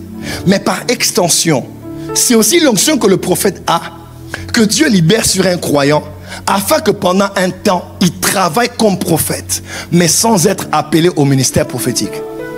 Donc pendant le temps de la présence de la main de Dieu sur lui, il peut commencer à faire les choses que les prophètes font. Mais cette onction va le lâcher pour qu'il revienne dans son office premier. Dis amen très fort. Amen. Texte. 1 Samuel 10, verset 10 à 13. Déjà au verset 6, prophète Samuel dit, l'Esprit du Seigneur te saisira et tu prophétiseras avec eux et tu seras changé en un autre homme. Tu es un homme, tu es témoin pour être roi. Mais tu rencontreras une troupe de prophètes et à l'instant, tu seras un autre homme. Tu ne seras plus roi. On dira même plus tard, Saül, es-tu devenu aussi prophète? Mais sans être prophète. Mais tu feras les choses comme les prophètes la font. Lorsqu'ils arrivèrent à Gibéa, voici une troupe de prophètes vint à sa rencontre. L'Esprit de Dieu le saisit et il prophétisa au milieu d'eux. Tous ceux qu'il avait connus auparavant virent qu'il prophétisait avec les prophètes. Dis à ton voisin, je prophétiserai avec les prophètes. Et l'on se disait l'un à l'autre dans le peuple, qu'est-ce qui est arrivé au fils de Kis? Saül est-il aussi parmi les prophètes? Quelqu'un de Gibéa répondit, et qui est leur père? De là, le proverbe, Saül est-il aussi parmi les prophètes? Lorsqu'il eut fini de prophétiser, il se rendit au haut lieu. Amen. Dis avec moi, prophétiser pendant un temps. Voilà pourquoi vous allez voir, il y a des apôtres, il est apôtre, mais il travaille avec une forte onction prophétique. Il y a des fois où il n'est pas prophète, mais il a la grâce d'avoir l'onction prophétique sur lui. Et quand l'onction prophétique sur lui vient, par les dons prophétiques, il travaille dans l'autorité du prophète, mais sans être prophète. Vous allez voir un évangéliste, mais il travaille sous l'onction prophétique. Un docteur, mais il travaille sous l'onction prophétique. Ce n'est pas son deuxième ministère ou son troisième ministère. Il n'est pas prophète du tout. Mais de temps à autre, l'onction prophétique vient sur lui et il fait des choses que les prophètes font, au point où on dit, n'est-il pas prophète comme les autres? Il ne l'est pas. Quand l'onction prophétique l'a lâché, Dieu a changé son cœur et il a repris son chemin sur l'ascension de la royauté. Mais puisqu'il a été en connexion avec les prophètes, demain je parlerai sur comment augmenter ou comment activer l'onction prophétique. Tu veux ça? Il y a ton voisin. Je veux l'onction prophétique. Ce soir, je prie pour tous ceux qui sont dans les 5 ministères. Peu importe votre appel, même si vous n'êtes pas prophète, que l'onction prophétique vienne sur vous. Je répète, que l'onction prophétique vienne sur vous. Que vos yeux s'ouvrent, que vos oreilles s'ouvrent, que votre entendement s'élargisse, votre sensibilité s'amplifie. Et que pendant un temps ou quelques temps de votre vie sur terre, qu'on dise que vous êtes aussi prophétesse. À cause de l'onction prophétique sur vous, dites Amen. Prochaine définition. L'onction prophétique, de manière interchangeable, est aussi ce qu'on appelle l'esprit des prophètes ou bien l'impulsion prophétique. Oui, de manière interchangeable. Quand on dit, donnez-moi le verset, quand on dit l'esprit des prophètes est soumis aux prophètes. Quand on dit l'esprit des prophètes est soumis aux prophètes. On parle notamment de l'esprit prophétique, l'esprit de prophète. On peut aussi appeler ça, comment? L'onction. L'onction. L'onction. C'est-à-dire que quand quelqu'un prophétise, l'impulsion qu'il a là, hein, l'énergie, la force, le pouvoir, ce qui le met en mouvement pendant qu'il est en train de prophétiser là, hein, qui doit contenir, qui doit maîtriser, qui doit même arrêter. C'est ce qu'on appelle aussi l'impulsion prophétique, l'esprit des prophètes, mais on peut aussi appeler de manière interchangeable l'onction prophétique. Et ce que j'aime avec l'onction prophétique, quand l'onction prophétique vient sur quelqu'un qui prophétise, généralement, l'onction prophétique apporte les émotions que Dieu a pendant qu'il parle par la voix de son prophète. Je répète. Quand l'onction prophétique saisit un prophète, généralement, elle apporte le cœur de Dieu. Comment? Elle apporte le cœur de Dieu au point où l'homme qui prophétise n'est pas revêtu que de la parole, mais il est revêtu des émotions que Dieu a pendant qu'il libère cette parole. Quand le prophète, mes enfants, je suis fier de vous, je suis fier de vous. La personne avait des problèmes, a des problèmes de dette avec son mari, ça ne va pas. Elle a des soucis avec sa première fille parce qu'elle veut vivre une vie qui n'est pas en homme avec la parole de Dieu. Mais pendant que la main de Dieu est sur elle, elle est en train de rire. Elle est en train d'être dans la joie parce qu'au moment là, peu importe l'état de son âme, Dieu communique son cœur. Son cœur qui est fier de ses enfants, qui est fier de son peuple. Et elle prophétisera avec joie. Là, vous allez voir un prophète vient comme ça, il est en colère. Il arrive quelque part, il ne sait pas, mais il est en colère. Il est irrité. Il ne sait pas. Parce qu'avant des fois que Dieu donne la parole au prophète, il lui donne ses émotions.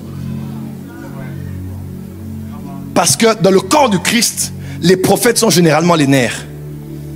Dans Ézéchiel 37, deux choses ont pris place avant que l'armée ne se lève. Un, les os se sont mis ensemble. Deux, les nerfs ont pris la place. Parce que les os, la structure, c'est le ministère apostolique. Les nerfs, la sensibilité, c'est le ministère prophétique. Généralement, les deux offices que Dieu restaure avant que l'armée du corps du Christ ne se lève, c'est d'abord ceux qui posent les fondations et ceux qui sont forts de la sensibilité. Un prophète peut être là, il ne sait pas pourquoi, mais il n'est pas content. Son mood change. Parce qu'il sent qu'il y a le péché dans l'église. Il sent qu'il y a des abominations dans l'église. Il sent qu'il y a du désordre au niveau de la chorale. Parce qu'il sent. Les prophètes sont les nerfs du corps du Christ. En tout cas, un prophète déjà, quelqu'un qui ne se comprend pas, comment tu veux qu'il t'explique comment il est?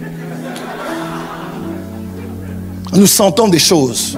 Nous sentons ce que Dieu sent. Nous sentons nous sentons l'état de l'atmosphère du lieu où nous nous trouvons. Parce que les nerfs transfèrent les émotions de l'épiderme, n'est-ce pas, à tout le système nerveux du corps. Les informations passent. Si on te pince ici, c'est parce que le système nerveux a fonctionné. Quand tu es paralysé, ça ne fonctionne pas. On peut te pincer, tu ne ressentiras rien. Quand l'église devient insensible à tout ce qui se passe dans le monde ou en elle, c'est simplement parce que les prophètes ne sont pas là. C'est les prophètes qui restaurent la sensibilité dans l'église. Que Dieu restaure les prophètes à Bordeaux. Puisque Bordeaux est la ville du vin, nous déclarons un vin nouveau du prophétique. Pierre a dit, ils ne sont pas ivres, ce n'est pas l'heure du vin. C'est ici l'accomplissement de la prophétie de Joël. Et Joël disait, dans les derniers jours, je répandrai de mon esprit sur toute chair. Vos fils et vos filles prophétiseront. Vos jeunes gens auront des visions et vos vieillards des songes. Ils ne sont pas ivres de vin doux, mais ils sont ivres de l'esprit. Ah, dis amen très fort là où tu es. Dis avec moi, Saint-Esprit, prends le contrôle. Ézéchiel 3, verset 14. L'esprit m'enleva et m'emporta. J'allais irrité et furieux. L'esprit m'enlève et m'emporte. Furieux. Et la main de l'Éternel agissait sur moi avec puissance.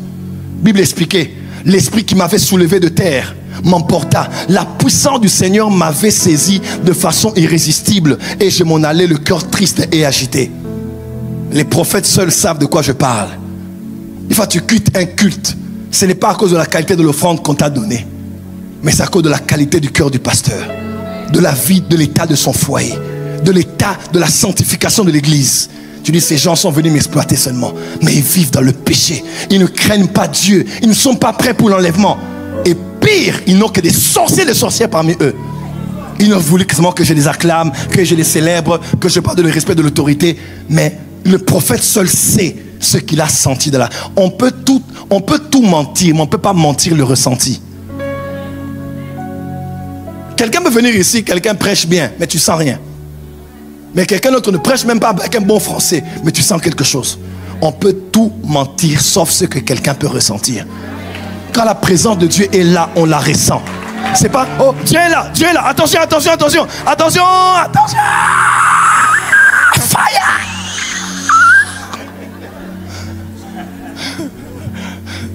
Dis 7 fois Jésus, Jésus.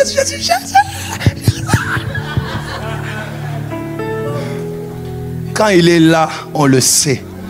On le sent. On ne le force pas. Dis amen bien. L'homme de Dieu arrêta son regard sur Azaël et le fixa longtemps. Puis il pleura. Azaël dit, pourquoi mon Seigneur pleure-t-il? Et Élisée répondit, parce que je sais le mal que tu feras aux enfants d'Israël. Le prophète est là comme ça, il te regarde. Longtemps. On appelle ça Chazon. Il regarde longtemps, longtemps. Ah, il pleure. Parce qu'il voit comment des enfants vont être égorgés, des familles vont être tuées par la main de cet homme. Parce qu'il ressent à l'instant même ce que Dieu ressent quand il libère cette parole. L'onction prophétique, c'est aussi l'impulsion là qui vient. Et ça vient un peu dans tous les sens là. Mais ça vient généralement avec le cœur de Dieu, avec les émotions du cœur de Dieu. Mes enfants, répandez-vous, répandez-vous, répandez-vous. J'ai vu même des services où on a collé un pasteur comme ça. On a dû calmer la personne. Je vois qu'il y a eu un peu de la chair aussi dedans. Mais ça n'a pas été le fait que le pasteur l'avait mis du désordre dans la communauté. L'esprit prophétique est un esprit terrible. Hein? L'onction prophétique, quand ça vient comme quelque chose quand le bouille. C'est même un des mots en hébreu, n'est-ce pas? Ça bouille, c'est comme quelque chose, c'est comme des bulles, ça bouille. Quand l'impulsion prophétique entre là, le cœur de Dieu aussi se révèle dans le cœur du prophète. Et il libère non seulement la parole, mais aussi les émotions que Dieu a lorsqu'il parle, en libérant cette dernière. Quelqu'un peut dire Amen. Autre définition. L'onction prophétique. Par extension, l'onction prophétique désigne également l'onction que Dieu répand sur les croyants, leur permettant d'opérer de manière prophétique dans leur quotidien, quelle que soit leur sphère d'influence en ces derniers jours.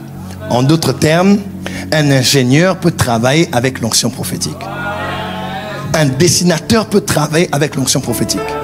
Un peintre peut fonctionner avec l'onction prophétique. Un avocat peut travailler avec l'onction prophétique.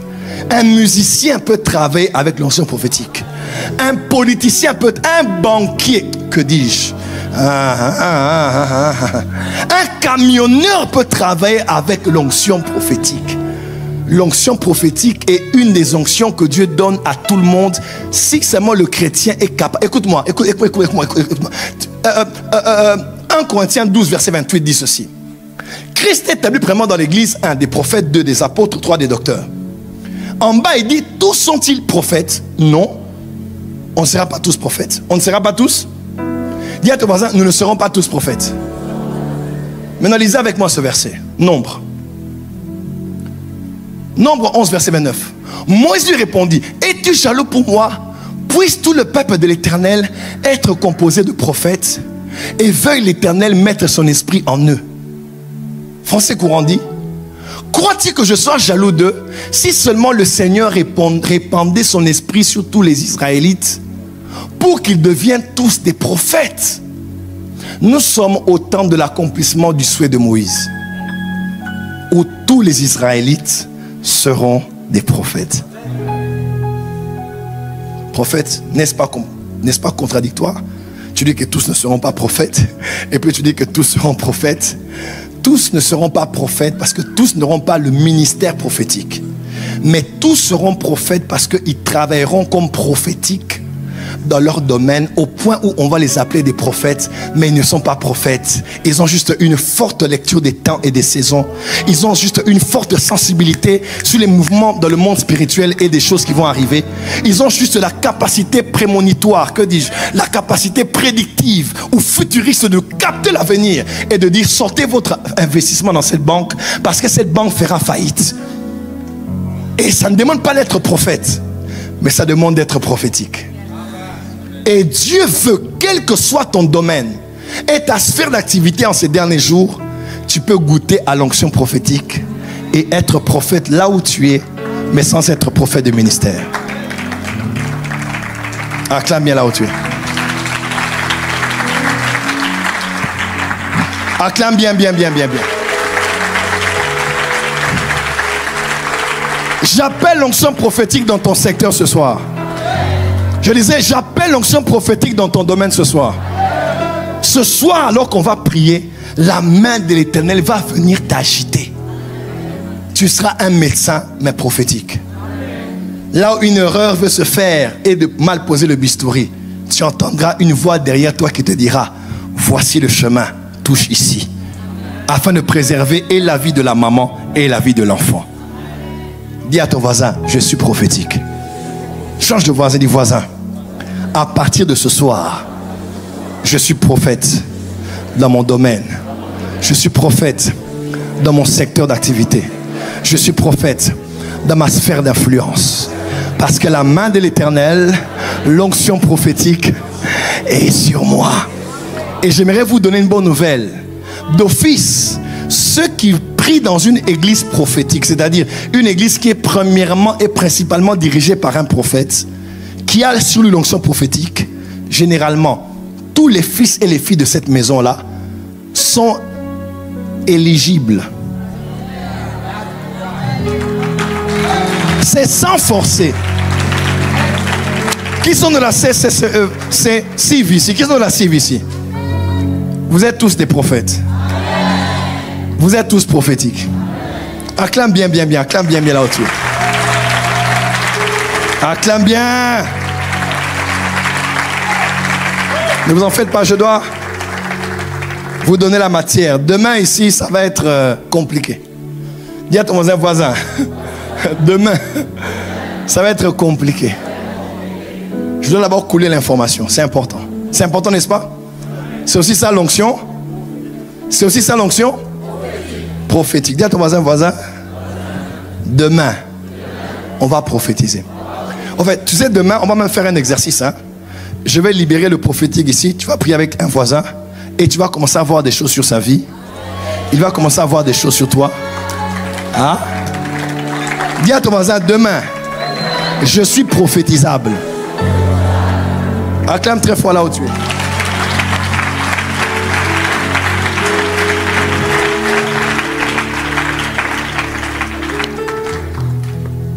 On va les chuter.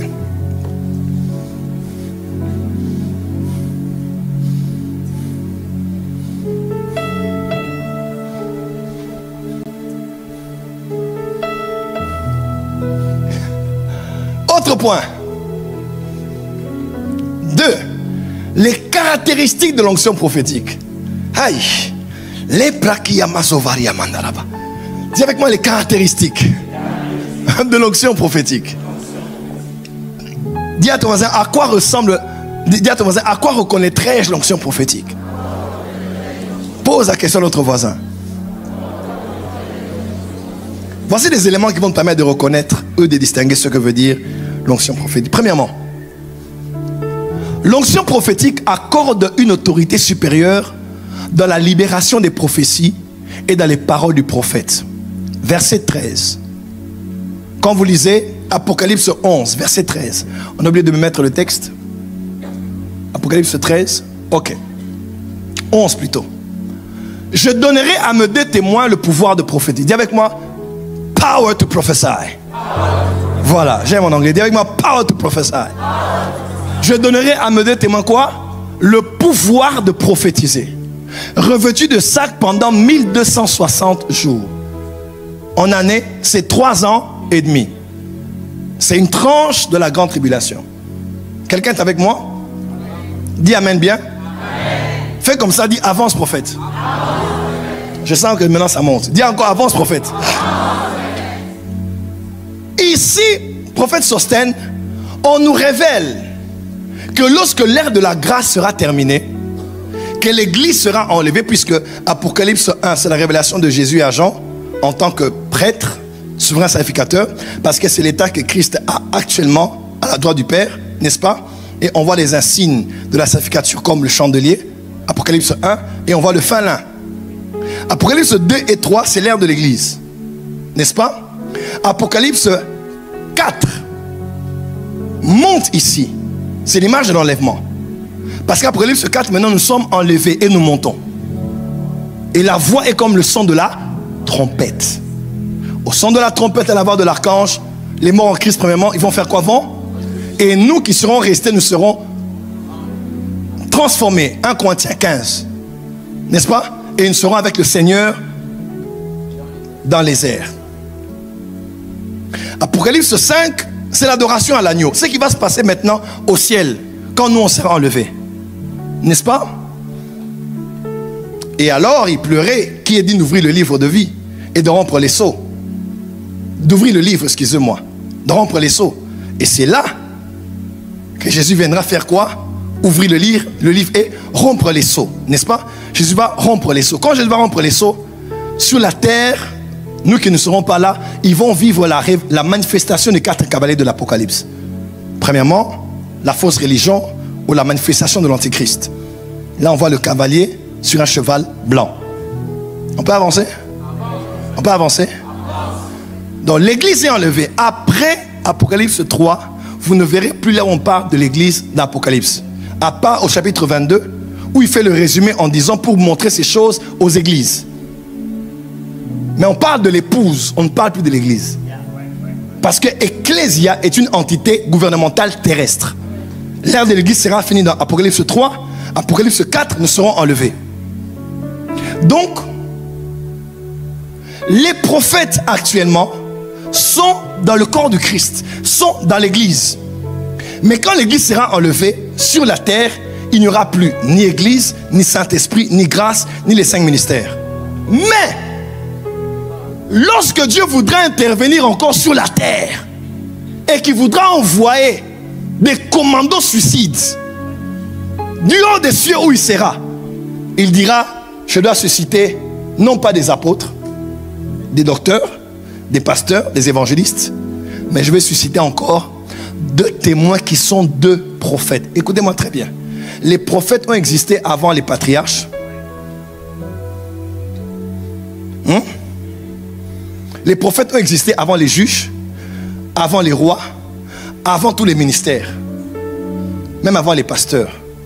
Donc chaque pasteur, respectez-nous, nous sommes plus âgés que vous.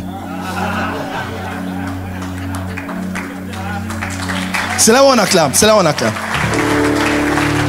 Oh, acclamez, nous sommes plus âgés que vous.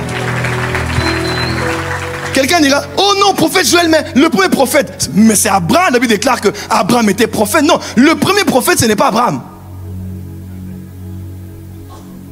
Il sera redemandé le sang de tous les prophètes, depuis Abel jusqu'à Zacharie. Jésus dit depuis Abel, parce que le premier prophète, c'est Abel.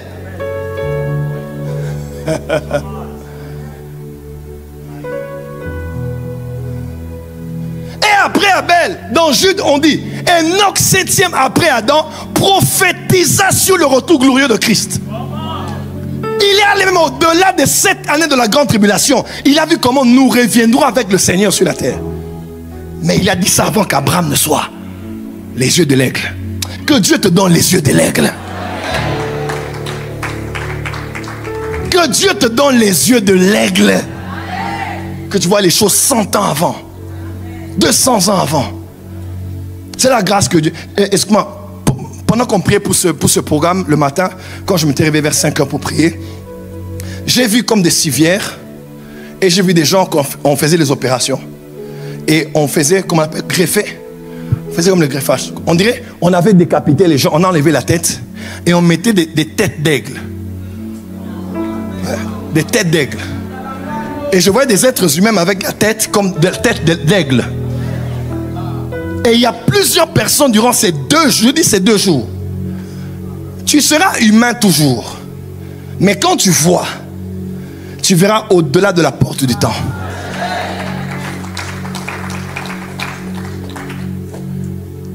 Septième après Adam, Enoch, il annonce le retour glorieux. Comment quelqu'un peut voir ça? Donc même quand tous les ministères vont cesser, la cessation de 5 ministères, il y aura encore un ministère qui continuera à travailler. Le ministère prophétique.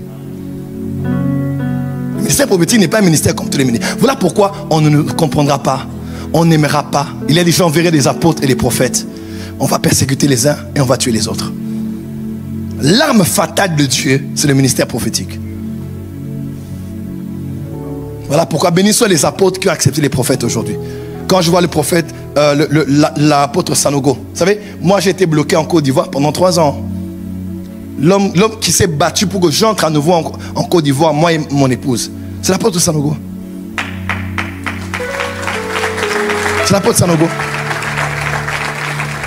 L'apôtre Yvan m'a appelé, ils nous ont mis en conférence, il dit non, Joël c'est notre frère, il faut vraiment qu'on le sorte de là. Il doit rentrer. Mon gars, fais quelque chose. Il est de la famille. Il a dit ok, Joël, il a appelé ma famille, appelé. Papa, chef de la police, tout le monde, il a appelé le monde entier. Autant il est occupé. Et quand je suis arrivé, le premier jour j'arrive en Côte d'Ivoire, j'entre, je dis à ma femme, on va voir l'apôtre Sanogo pour lui dire merci. Tu n'as pas acclamé ou tu n'acclames pas, pourquoi? Acclame bien.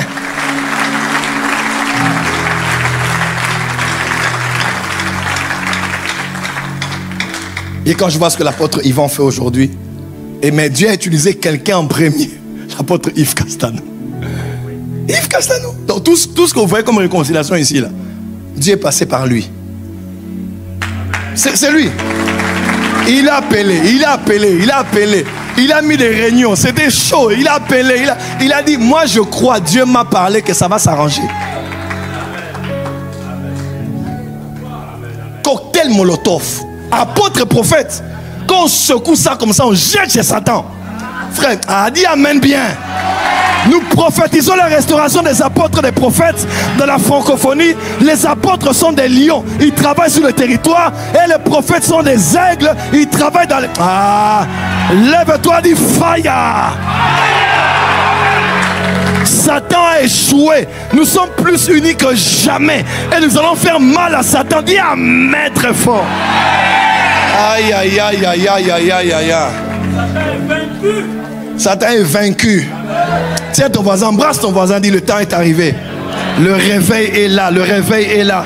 Plus question de moi, je suis de telle église, telle communauté, telle assemblée. Non, Jésus est mort pour nous. Il ne viendra pas prendre un logo et un papier en tête. Il viendra prendre son église, il viendra prendre son épouse. Nous sommes une et indivisible. Nous sommes une seule église. Dis amen bien.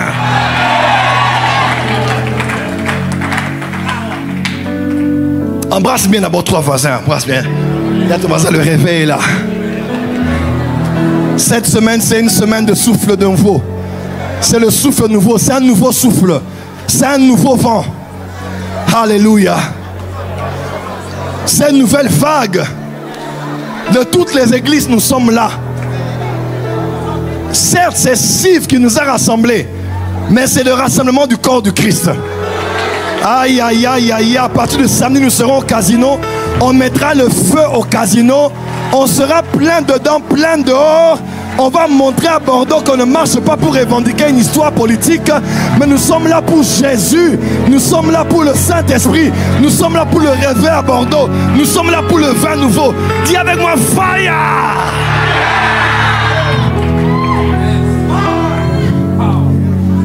Veuillez vous asseoir.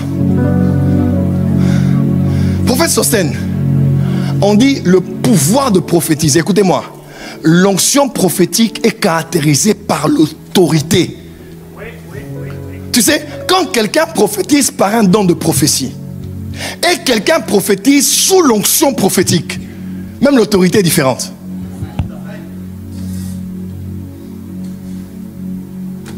Parce que quand l'onction prophétique est là, généralement l'autorité est telle que c'est pendant que le prophète parle que les choses commencent. Jérémie prophétisait sous l'ordre de l'Éternel et cet homme tomba et mourut à l'instant. Je prophétisais sous l'ordre de l'Éternel et il y eut un mouvement et les os se rassemblèrent. Quand l'onction prophétique est sur un prophète ou sur un croyant, quand l'autorité prophétique est là, les paroles libérées sont plus pesantes. Ça crée des effets immédiats. Le psalmiste dit ça en ces termes. La voix de l'Éternel fait enfanter les biches. Donc quand un prophète parle sous l'autorité, il libère la voix de l'Éternel. Même les destinées, même les projets, même les idées, même les ministères et les églises vont être enfantés parce que la voix de l'Éternel est sortie. Ce soir je libère la voix de l'Éternel. Tout celui qui portait un ministère, une onction, un mariage, un projet, une société, ce soir tu vas l'engendrer au nom de...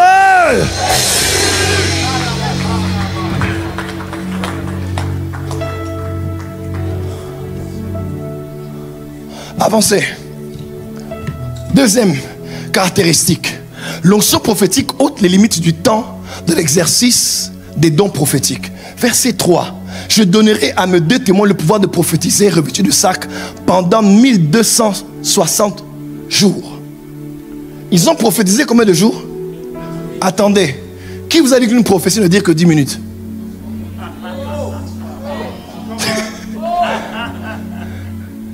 Le prophète sur scène prophétise trop longtemps, hein?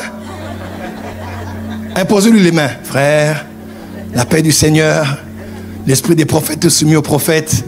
N'oubliez pas, les prophètes sont soumis au Saint-Esprit.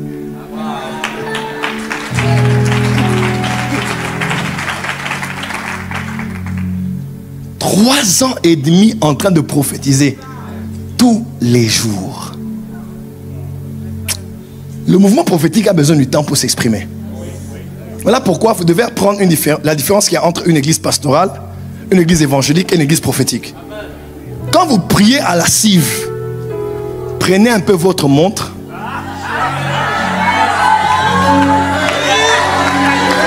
Ici, il y a l'onction des 2 témoins. Aïe, aïe, aïe, aïe, aïe. Big fire. 3 ans et demi. Prophétie maintenant, demain, après-demain. Prophétie, prophétie, prophétie, prophétie. Est-ce que Dieu est-il bavard? Est-ce que Dieu est-il obligé de toujours parler? Dieu est bavard. Parce que Dieu est la parole. Si Dieu vient maintenant, tu entendras une parole. Au commencement était la parole était avec Dieu et la parole était Dieu. Elle était avec Dieu au commencement. Rien n'a été fait sans elle. Et tout ce qui a été fait par elle. En elle était la vie était la lumière des hommes. Dis avec moi, power.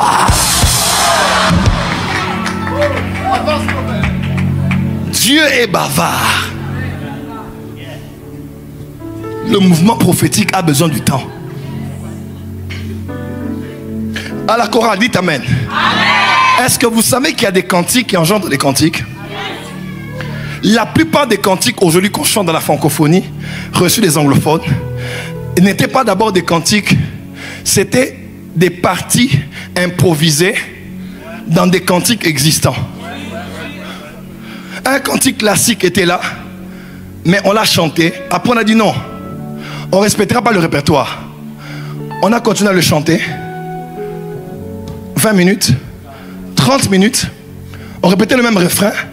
46e minute, une phrase dans la mélodie a été inclue. La chorale a lancé, le peuple a suivi. On a commencé à chanter, on était à 46 minutes, on est à la 3 heures de temps. En répétant une autre phrase de la même mélodie, de la même chanson. C'est ce qu'on appelle les cantiques nouveaux.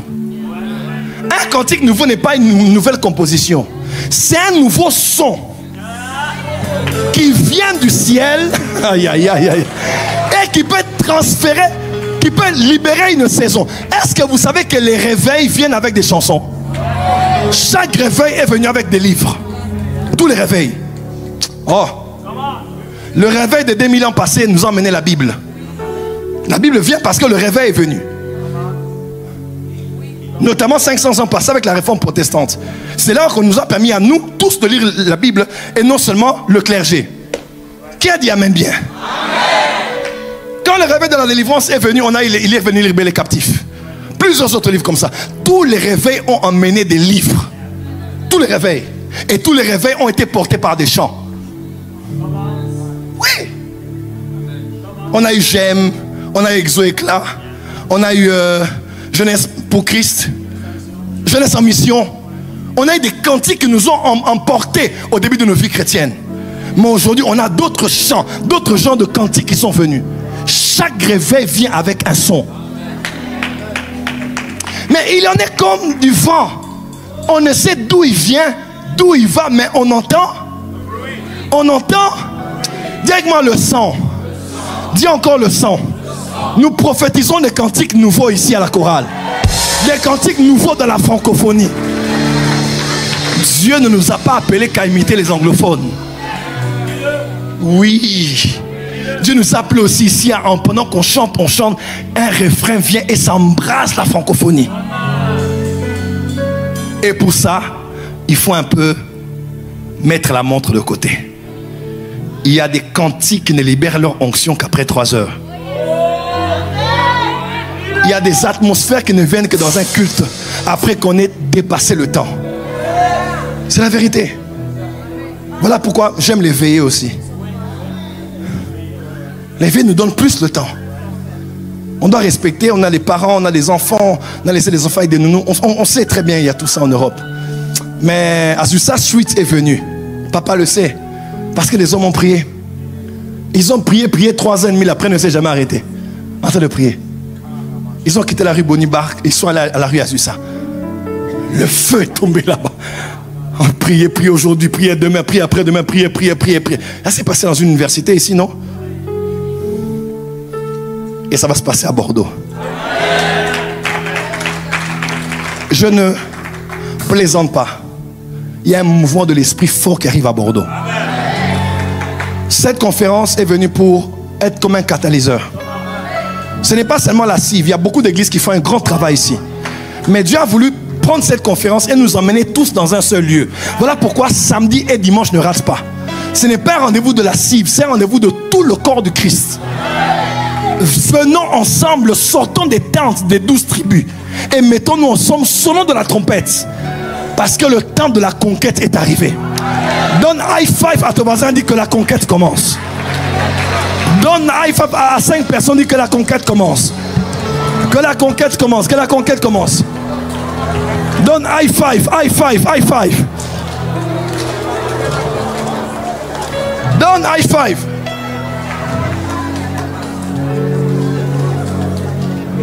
Oh, je ne t'ai pas vu. Lève-toi, tape 5 personnes, dis que la conquête commence.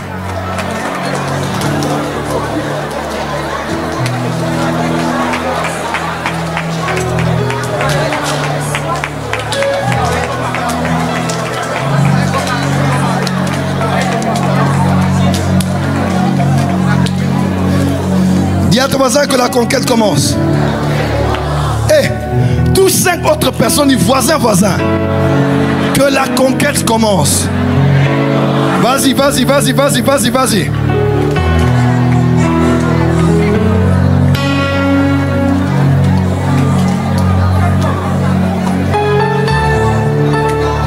Comment?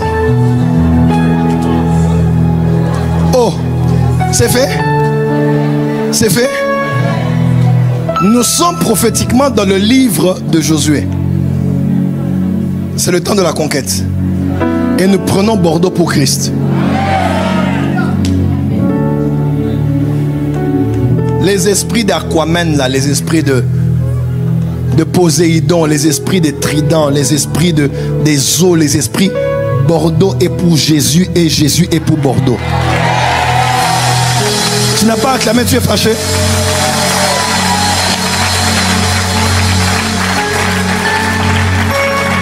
Je termine ici.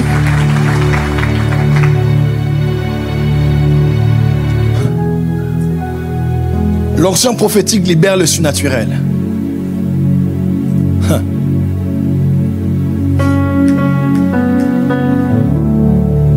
Le surnaturel, c'est le naturel pour toi, mon Dieu.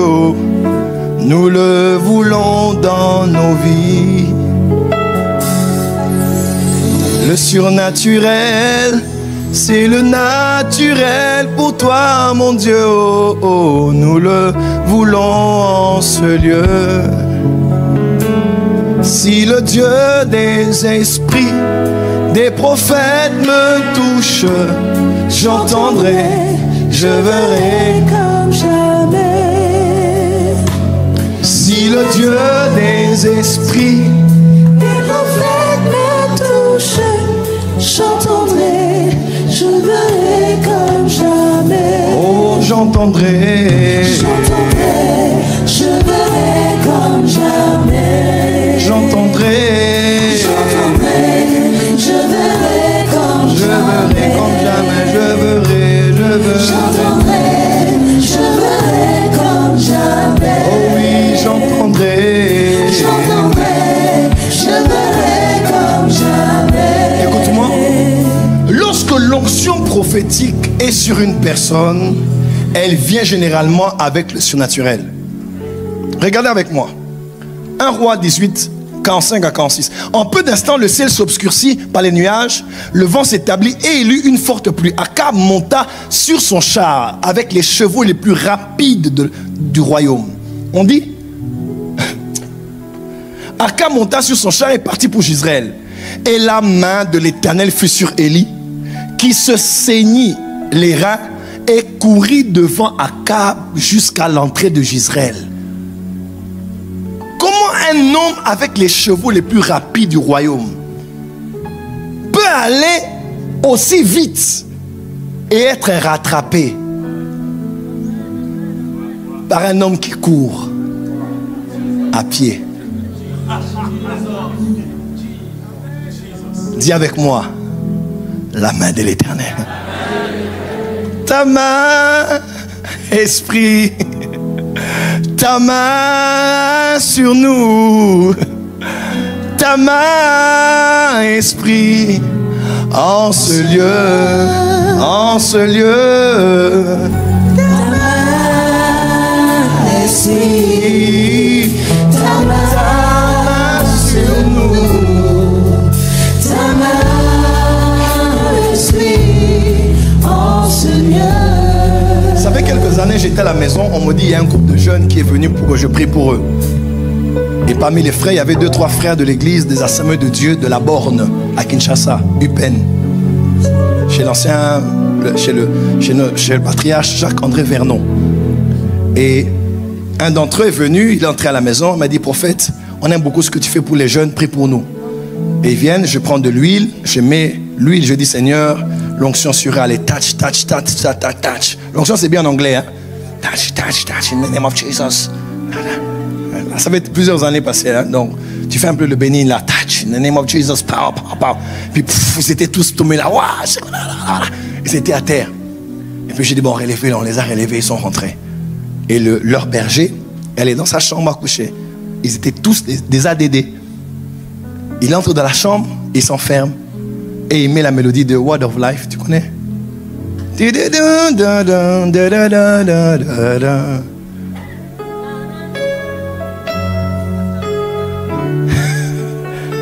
Aïe, là tu me provoques. Aïe. Dis avec moi power. Oh, detached. Ah, le temps, je dois respecter le temps parce que demain on doit revenir ici. Dis avec moi power.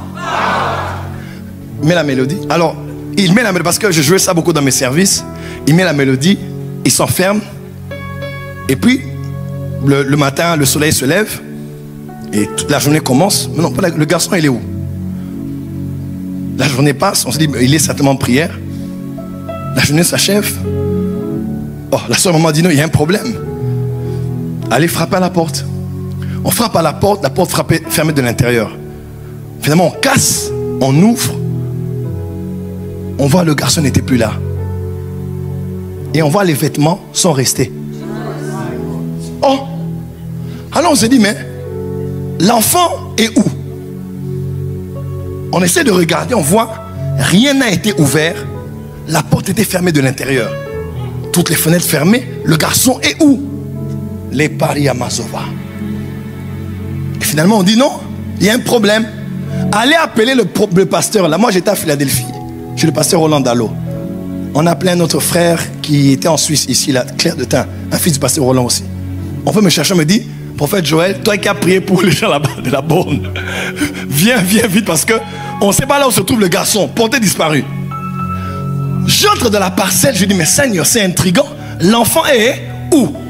J'entre à la maison comme ça. Quand je me tiens juste là, je sens ce que Jacob avait senti. J'ai dit, Dieu est ici. Ici est ouvert un vortex. Un portail a été ouvert ici. Le garçon a été enlevé. Maintenant, je ne sais pas expliquer aux gens Non, expliquer au fait que le garçon a été enlevé. Mais ça m'intrigue. Je rentre à la maison et je me mets en prière. J'appelle le prophète Francine Ngawala, qui est entre Congo et Canada. Je dis, Père Franck, voilà ce que j'ai vu. Et quand il priait, il a perçu l'esprit de cet enfant au ciel. Frère, je prie Dieu me révèle que l'enfant là est au ciel. J'aime ça. 2, 3, 4 jours après, vous savez quoi? Mon téléphone sonne et le garçon est au téléphone. Donc on était comme un peu à Bordeaux ici. Et il nous appelle pour nous dire, je suis à Toulouse. On dit, mais tu fais quoi à Toulouse? Oh non, quand je priais, 2 anges sont venus. Ils m'ont pris, ils m'ont porté. Ils m'ont emmené au ciel. Paul dit, je ne sais si c'était dans mon corps ou si c'était hors de mon corps.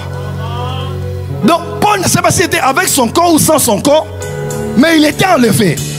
Le garçon est allé au ciel. Au ciel, on l'a dit, on t'envoie sur la terre pour aller évangéliser. Au bas Congo, Congo central. Il arrive là-bas au Congo central, boum. On lui dit évangélise, commence à prêcher Jésus. Et on lui donne les offrandes de riz, de maïs, des haricots, tout ça. Et un grand réveil commence où il était. Maintenant j'ai dit, mais, oh daddy, je cherche les transports pour rentrer. J'ai dit, mais petit, que les anges qui t'avaient emporté reviennent encore plus. Que les anges qui t'avaient emporté reviennent encore. Oh, reviennent encore.